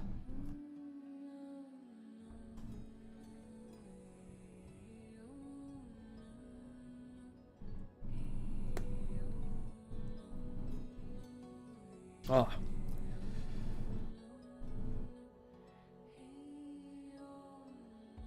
No, you were never one to stop walking, Nasty. Once you decided on a path, you'll see it through to the end. Don't stop now. Don't let me take away the meaning of what you've accomplished. I My life may have had no meaning, but there must be some meaning to all that you've done. If this tree is the new abode for the souls of the Sarkas, then let me be its first denizen. I gave you a home 20 years ago. Now you've given me one. Shit, that means Nasti's like, what, like 27? Or some shit? Gave him 20 years ago. That was like, that looked like a 6-7-year-old kid. 6-7! So like a 6 or 7-year-old kid, Nasti. Is she like just like 26, 27? When the children stand around the tree to listen to its voices, I want it to be your laughter that they hear, not your weeping. I want to remember your smile when I think of you. Nasti, my child, I've had good memories. Memories that made me smile. Remember, it was... She can... Oh. Uh-oh. She cannot finish the sentence. Half a year has passed since she realized that she was beginning to forget, and fled her hut under the roosting tree, following Nasti's trail all the way to Columbia. A journey far too long for a dying banshee. It was not the reunion that she'd hoped for, but as the obsession that carried her to this point falls apart, death has finally caught up to her. Countless scenes fade from Violet's memories, become vivid before Nasti's eyes. Banshee's aura lies still in her hands. She hears a lament. The king who painted the same dream with her has passed, a faraway place that she cannot see. The Banshee stands still beneath the roosting tree. She spent 3 months witnessing her kin fall victim to oblivion and become an empty husk. Price they paid for her lives, and there's nothing she could do about it. Banshee kneels still on the floor of a dilapidated house. Promised to deliver a gargoyle who helped her in the past, but all that was left was the tip of a petrified tail. Banshee's sorrow and regrets are infinite, flowing past Nasti like a river without end. After all these memories have faded, only one thing left, one tiny brief fragment. Banshee's putting a child to bed, the girl whom she brought back to the Convalis. Her eyes are filled with fatigue as she looks at her old friend. But all she would talk about is how lovely the child is. She used to be a child once. She opens her eyes and sees the land for the first time. She does not know whether it's good or bad. Nasti can see that she's smiling. Time passes through the Banshee like wind across the surface of Mist Lake, leaving nothing behind. Viola fades into the sky. A leaf gently drifts down. I'll catch you, and remember you. Mother.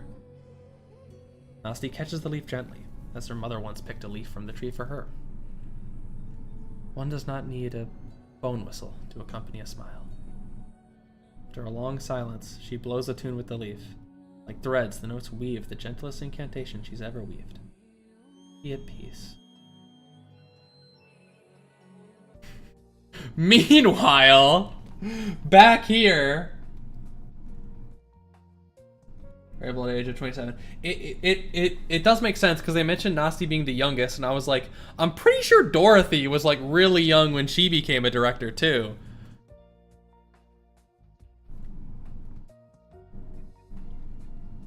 But yeah, that makes sense. I think Dorothy also became a director after. Yeah, I want to say Dorothy and I want to say Dorothy's a similar age to Nasti. She's maybe a few years older, but I'd guess she's like 28, 29. Jara's like 26, 27, and Nasti's like 26, 27. But Nasti joined Ryan earlier and is a little younger, so she's like at the giga, like youngest. Because Kirsten just straight up, as we saw, made her head of engineering immediately. I'd like to make a bet with you, Miss Wilson. How many sky stocks do you think young Pavard, that honest and sincere secretary of mine, will go out and buy once he delivers the balloons? 0. The end of the line at the stock exchange was 2 blocks away when I came. Last time I saw this level of excitement in the district was when the Department of Defense decided to send troops to Bolivar. Set up one of those cactus hats in my office. People went to the streets wearing those hats, shouting slogans and turning the veins of the DC green. I haven't seen those hats in a long time. No one wants their taxes turned into guns, not since Robert Mickelson and his feat of saving Bolivar from the Bolivarians became the butt of evening radio jokes. Everybody wears a propeller on their heads now. A blue propeller hat that spins. It's awfully noisy, to tell the truth. They have their comic swirly lollipops as well. They're very whimsical. There's a new version that automatically plays that rock song every Colombian knows when the propeller spins. I grew up listening to Terra Bless Us and Cityway 66. I thought the song of our time would be Goodnight Arco 1. Turns out, it'd be Goodnight Kristen Wright. Obsession that Colombians have here with the future will never change. But the ones they're following seem to have changed while we weren't looking. Kristen never intended to become an idol. Department of Events never intended to become a joke. Never could do any of us when we raised a glass to the failure of the DoD. It wouldn't just be the DoD who loses credibility. People listening to late night radio over a pot of mac and cheese don't differentiate between the DoD, Congress, or the cabinet after all. That is true. That is true. Government failure is a failure by like a government thing is a government failure. That goes all on you, kind of no matter what. You're on the same team, so you know it's said your fault. As you said yourself, these days the masses seem more willing to take inspiration from a legend or miracle. Sometimes, however, we need to turn their gazes back to the soil that nurtures miracles. Back to Colombia. Finally, we lay our eyes on Propeller Paradise. Not a day's passed we didn't think about it ever since that fateful night. The synchronized aerial turn that we just witnessed is a testament to the skill of our test pilots, even in times of peace. Now, the Propeller Paradise reveals its miracles to use this wonderful spectacle of the Columbia Dream, demonstrating that, declaring that. Fuck! Silence. Every media outlet, every channel, voices, richer chorus, sharper warm, all fall silent at the same time. Sure as investors on the streets, along with thousands upon thousands of ordinary people, fall silent too. For a few minutes, the only sound of Max DC is the sound of their propeller hats. But the rustling sound they make, like falling leaves, is the only accompaniment to this spectacular disaster, witnessed by millions at the Capitol. Turn their gazes back to the soil that nurtures miracle. Back to Colombia. A terrorist attack, a premeditated act of terror. Investigators confirm the explosion was caused by a bunch of arts weapons smuggled in and disguised as general parts. The weapons can be traced to numerous central nations, including Kashmirs, which has long abandoned the ways of chivalry, and like Thani, the ancient nation of casters, have used their despicable tricks against us. The voice of progress falls silent today. It's the dark day in Colombia's 80-year history. The nation's waiting for me to speak. I should tell them they have destroyed more than just an exhibition. Destroyed the hopes and dreams that every Colombian entrusted to it. Tell them their shameless, heinous act was committed by those who envy our splendor, to make our people timid and afraid. I should tell them, but they're doomed to fail. Colombia will never be defeated. No conspiracy can stop the lamp and star from shining bright in the west. And then Colombians will eagerly turn their taxes into guns again. Everything that they fervently devoted to Propeller Paradise, all those sky socks, those spinning propeller hats, turn to swords and shields. When smoke clears, the empty sky will be more inflammatory than any speech. The winds on the wilderness of Colombia have never stopped, mercilessly blowing away the smoke and cloud that surround Propeller Paradise. The sky feels emptier than before. After all things bright and beautiful have fallen, but it's not entirely empty. The tree's just chilling still. Is the soot playing tricks on my eyes? What the hell is that? What are they doing up there in a tree still? I see it as well as you do, Mr. Vice President, as do millions of people here in DC. Floating platforms supported by a complicated system of massive hot air balloons and propellers have fallen. Floating labs of many shapes and sizes have fallen. The ropeway system that connected the levitation layer has fallen, with hundreds of pods. The saucer-shaped tower that linked the ground to the sky has fallen, along with the elevator that supports it. Oh, that's the Lone Trail lobby music. This might be my favorite song in the entire game. Ad Astra. It's either Ad Astra or Control's Wishes, probably. I do like the kind of... There is like this like beauty and majesty to it, but there's also like a somber quality. I don't know.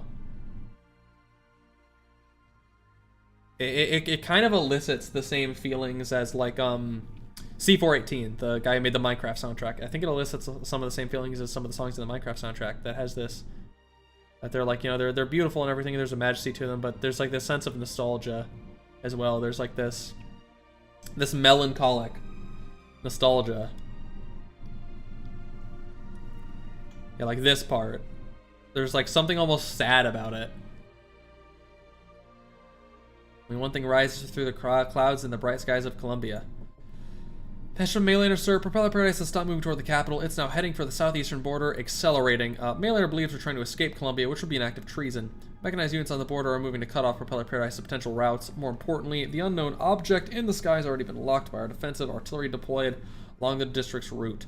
Your speech about to begin? They want to hear how you define it. The Department of Defense recommends opening fire immediately and sticking with the current narrative. Aliens raise the possibility of conveying a different message through the survival of this facility, but they've also noted the risk of doing so. The facility was created by Ryan Lab, after all. Always fucking them! It's always them! Before they do anything, I'd like to get a good look at this thing myself. A tree? A tree? Ryan certainly has style, doesn't it? A tree-shaped facility. You know what this is? That's so pretty.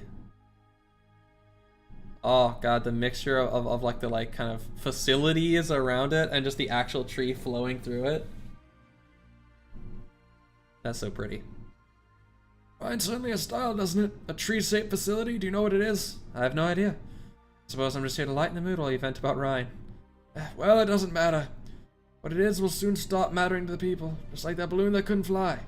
The DoD's game, it will become an infant slaughtered by knights, an envoy killed by the Witch King. Its fall will drive the rise of the people's wrath. In Maynard's proposal, it will become the next symbol of the Colombian spirit. Its silhouette printed on every hat that leaves the factories for the next decade. That's so. All I see is a tree. See those foul bees brushing their feathers and honing their beaks?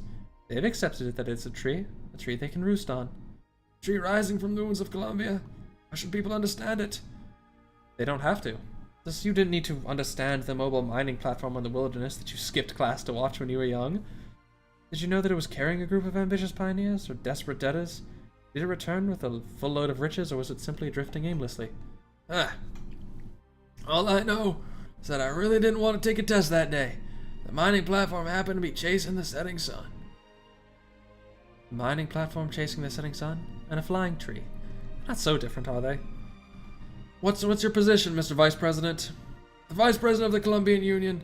With this position comes responsibility. Can't skip classes to watch a mining platform chasing the sun like I used to. Still, that was indeed what made me feel something about the soil of Colombia for the first time. If the sky is the soil that nurtures the future of Colombia, I'm sure there's enough room in it for a flying tree.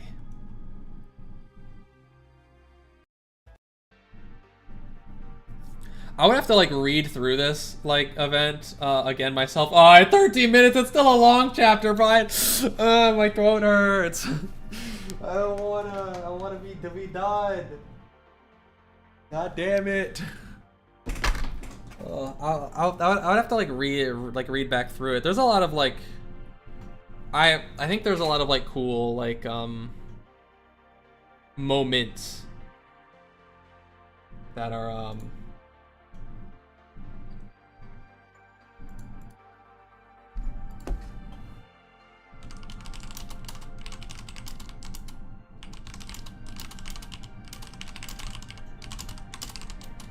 Oh shit.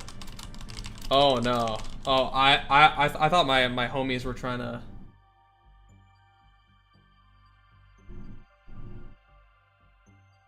Oh no. Oh no. Well, I'm missing out on another epic disc golf session, I guess. I thought they were trying to do it in. We usually do it in like the evening, but I guess we're trying to do it in the morning because it's like the weekend. But I stream Sunday mornings. I didn't realize and just was checking like my phone now. I was getting texts about it. Well, that sucks. A most remarkable speech, Mr. Vice President. People were moved to tears, even in the Rhine Lounge. I didn't think it would be the most eccentric, most maverick scientist of Colombia. But I've received enough flowers, banners, strongly worded letters of support, and soldiers, figures, painting in my likeness over the last few hours. Not from Rhine. For the better, I suppose. Let's get back to the topic at hand. How should we define that tree floating in the sky from a scientific perspective? If you really want to know the scientific principles behind it, I could spend the whole afternoon explaining how its roots will spread across the land and its branches and leaves across the sky. From a scientific perspective, however, all you need to know is that when it is fully grown, it'll be able to collect energy and information from across Colombia and process it centrally. You mean an energy well like the shaft, but on a national scale? And a server too, bi-directional to boot. Roots and branches go both ways, not only from the ground to the sky, but also from the sky to the ground. No need to force yourself to understand these things. You can zone out the way you did when you visited our Trimount's headquarters. It was your words that saved the tree when dozens of guns from the Department of Defense and hundreds of cameras from Mainlander Media were pointed at it. Miss Jackson's words truly tugged at the heartstrings. Even an old man like me couldn't help but think back to the wild days of youth. I see. And there I was, thinking it was because you didn't want to give away the chance to find this tree to Maylander or the Department of Defense. The exhibition, speech, sky fever, and patriotism have made you the overwhelming Dalek of public opinion over the other candidates in the span of just a few hours. You thought about the future you need to paint in order to not let your supporters down? Or was it always your plan to improvise your speech? You know, about... sorry, like, this is the most, like, of, like, a good, like, political, like, this is the most of a good statesman we've seen Saria be. Like, she's just actually, like, smoothly managing a conversation well. Generally, she was not the type. I suppose she's learned. You know, I understand between Gerson and the Department of Defense. Guess when Bill Darko won, it was none of Ryan's business who the DOD used it against. It's already have the authority to find this tree. I don't suppose it would have broken through the star pod before everyone's eyes if it didn't discuss with Ryan defining it. Of course, you don't have to discuss with anyone, be it Nasty, myself, the generals, the lawmakers, or that plushie on your shoulder. I take back what I said about you when I was chatting with my secretary.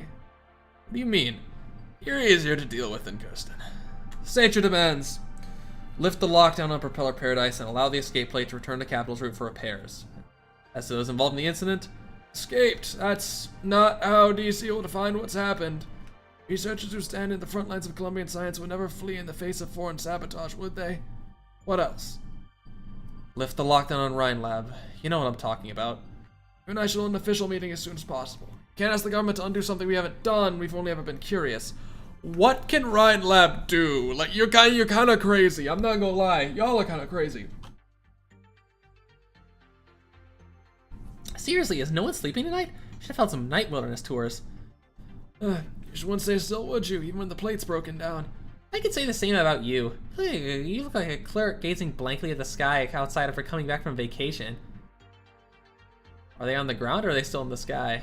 Seems like they're still floating for now. Well, I was scared, but also excited when we started fighting the Maylander people. Almost scared me when you tried to bite that agent's finger off. No, I'm not really an emotional guy, but the last time I was so excited was when I got approved for that Sky loan. My god, my throat is burning. Oh.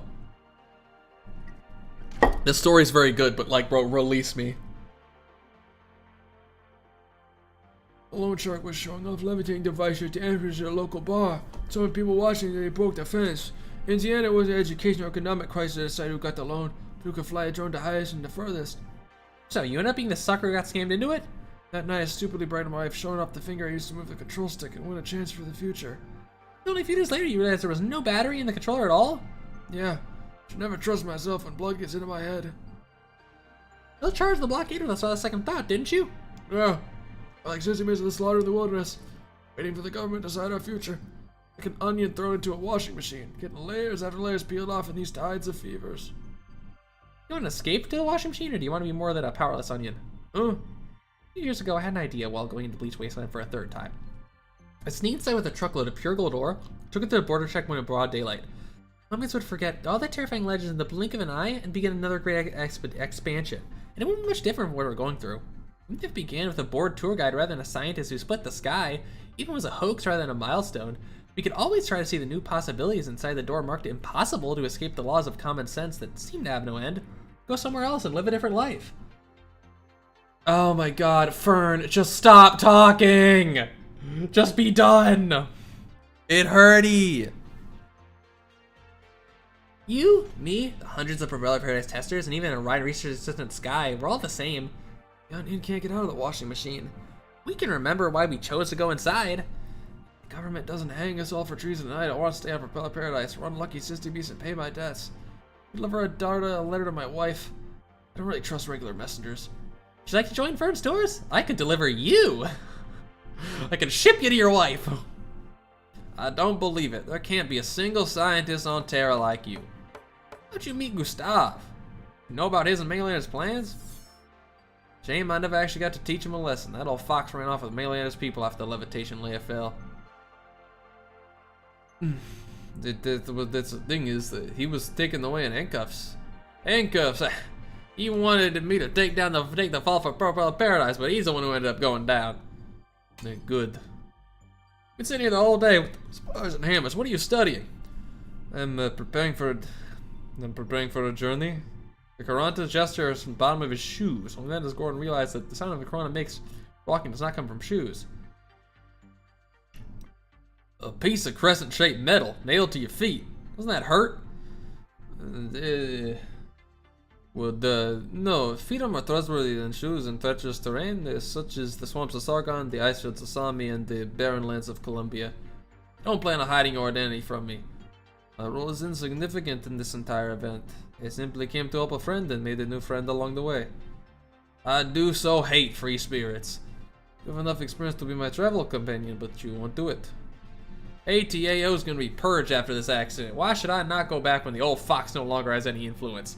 Besides, you recognize everything in my collection room. I'll be inferior to you if I traveled with you. I'll make good use of all the ATAO resources available to me. You won't recognize 5-4 the next time you see it. I look forward to it. Is there any place you haven't been? Like beyond the star pod, I guess.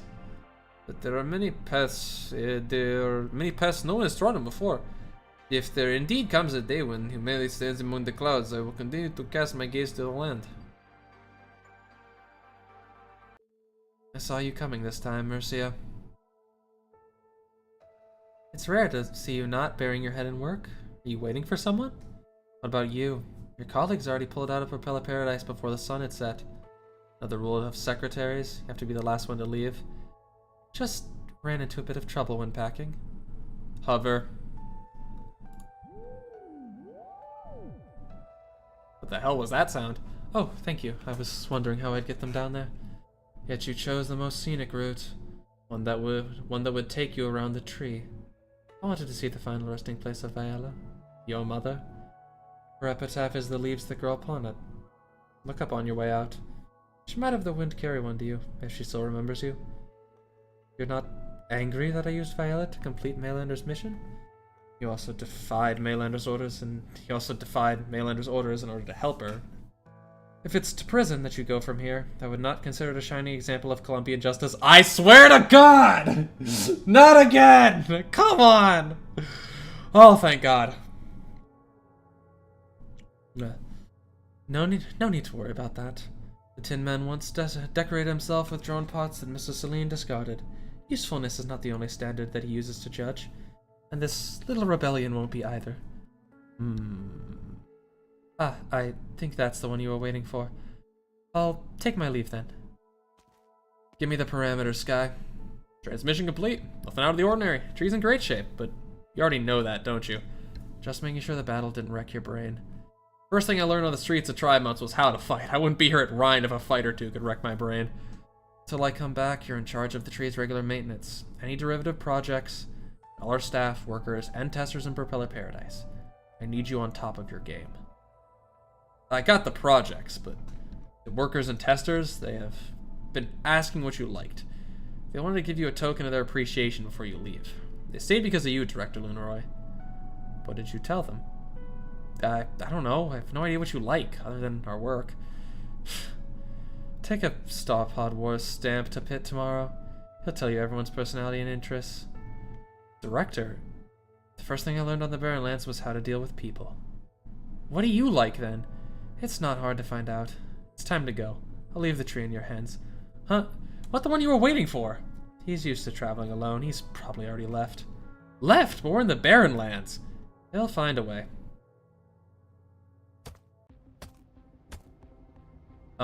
Interesting. Oh, yeah, my brother's back. Hey, stop. This is Orion Lab HQ. Visitor need to register over there. I noticed you the moment you walked in. Hard not to, given the clatter you make when watching. Did you just come back from the Barrowlands or something? At least change your clothes if you want to steal company secrets. Batch. What the? Director level access? Who are you? I'm sorry. I'll take the upstairs now. The others are waiting for you in the conference room. Yeah, fucking. Yeah, thank you. Oh, this is where is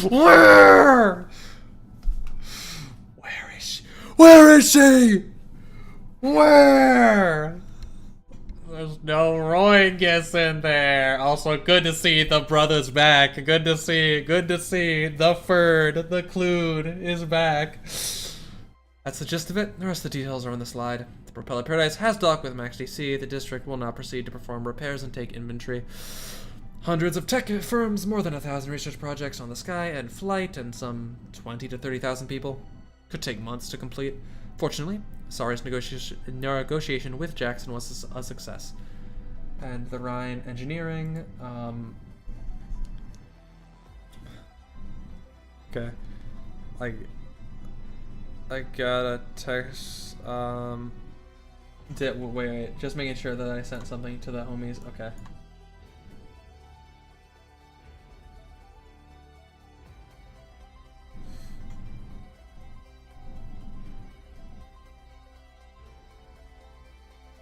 Okay, yeah, that's okay. That's okay. That's good. That's good.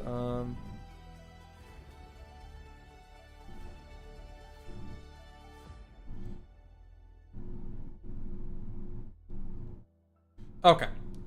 Okay. That situation handled. Sky Jagger is in charge until I get back. He's matured a lot. Wow, you're actually developing the new guys. Good work, Nasty. Thanks for your help. I would thank you even more if you deleted the photos where you make faces with my appearance. Nah, I don't think so. Say, aren't you gonna tell me about your mom? No. Alright, something's different about you. Not sure what exactly, but in a good way. Nasty. Alright, I cried. I came to terms with a few things and strengthened my resolve with a few things. That's all. I didn't leave my lab to watch your little, how sane word. Ta-ta-ta. Ta-ta-ta-ta-ta. Been a little too committed to science lately, Ferdinand. I'm almost starting to miss the days when you were scheming left and right to take over the company. And why do you think I'm not doing that? I'll ask you to recall that it was my breakthrough in high-energy physics that kept all our sections afloat these past 2 years, ladies. Yes, sure. Thanks for your help. I'm guessing Dorothy didn't come to the meeting because she didn't want to hear you gloat. She went back to Site 359 right after the inquiry. She said she said she had a few dreams. Girl never looks forward. You shut up, Ferdinand! You shut up! You're the one who's not looking forward. You're stupid! I can't even say you're the one who's not looking forward because he's gonna be remembered in the future. He's slandering my goat, but he low-key right. Sorry, Nasty's already sent the experiment results concerning the tree to my mailbox. We're not only here to discuss the Propeller Paradise matter, are we? Of course not. Then who are we waiting for? Well, perhaps you might be interested in some data from the Infi ice field. You're back, Mariam. Finally. Sorry, it's been a long time since I've been in Colombia. It took me some time to fit my hoof irons, broke them in on a walk from DC to Drymounts. I'm glad I didn't wait for you on Propeller Paradise. I had a car that could have taken us both back to Ryan together. You know, I'd never considered that at all. Someone obsessed with searching for death in every corner of Terra would be used to working alone, I figured. There he is. There bro is, sitting in the back. Why does it look like now like we're staring in? Are we another director in this scene? This is like fucking Justin POV when he fucking steps in the room. It takes 2 people with director level access to activate the core unit of that tree. I had wondered who Saria sent to help Nasty. Legend is already a pile of bones in the wilderness. Media questions if the director of Ryan's Scientific Investigations section even exists. There's definitely no better choice, but... Well, you want to know who arranged it? Justin Jr. He had some investments in Chapat, and no sooner than I left the Infi ice field, he got in touch. Hey yo, Justin set it all up, bro. Set it all up. He's chill. He's chill like that. Yeah. And people would say that there was at this point clearly could play a little faster than Dorothy be relevant. God no, roingus. They could have just had her there, man. They could have just had her there. Why not just have her there? Just draw her in the art. Have her there. He told me to go to Colombia after straight to DC, and they got Gustav's invitation soon after. Justin Jr. obviously, let's just say, pulled a few strings. And why did I come back to Ryan? I found a fragment of that spherical superstructure in the depths of the infinity ice field, where the rootless flowers bloom the brightest. You guessed it? Yes, it's the structure that Kirsten's files mentioned. She said that people in the old times called it the Stargate. I'm sure Saria will share the information with you soon. Any more questions, Ferdinand?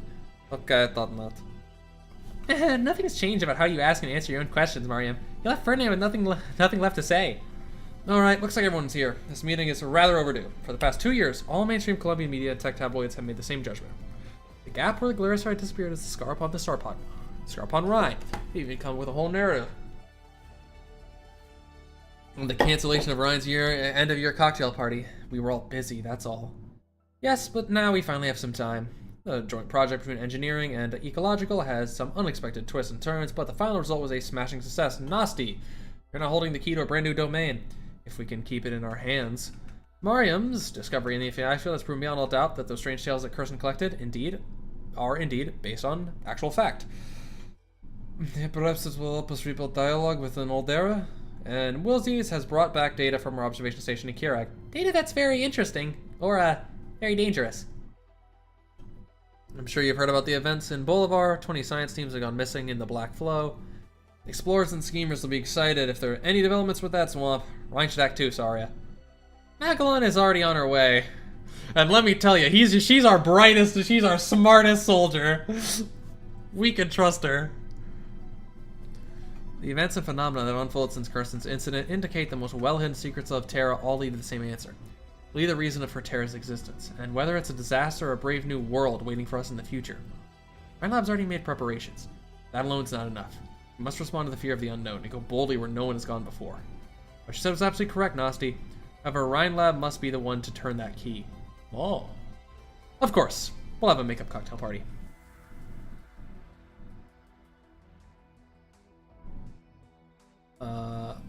Oh. did Justin himself take the picture? Is that what this is saying? Okay, well, we don't know who this is, so we'll just... What's this, Justin Jr.?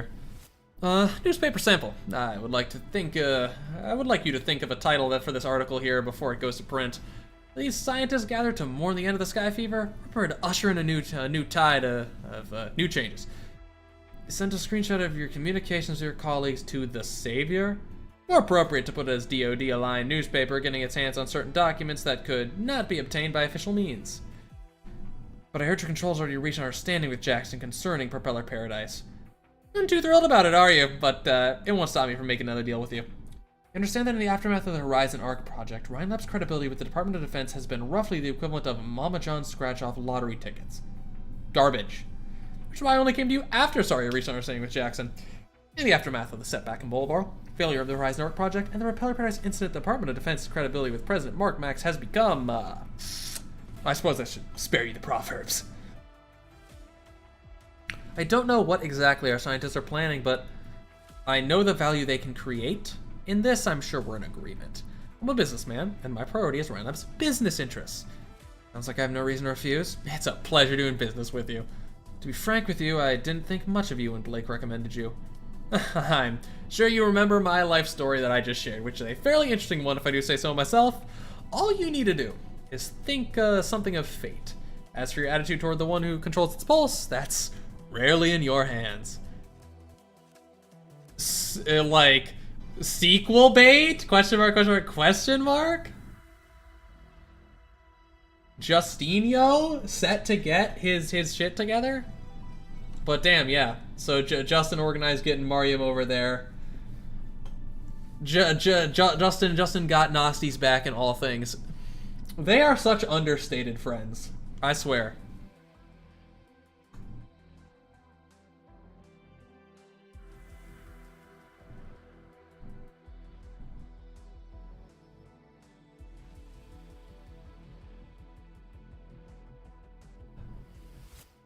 All right. But yeah, in general though, I gotta get going because my throat hurts and I'm hungry, and I'm so sad that they didn't involve Dorothy in the last part. Just fucking let her be there and say a few lines, man. Come on. Oh, Dorothy didn't show up. My plush Jerboa. I must pet him, for he is all that I have. Thanks everybody who showed up. Look forward to hopefully a new video next week. We'll see. We'll see.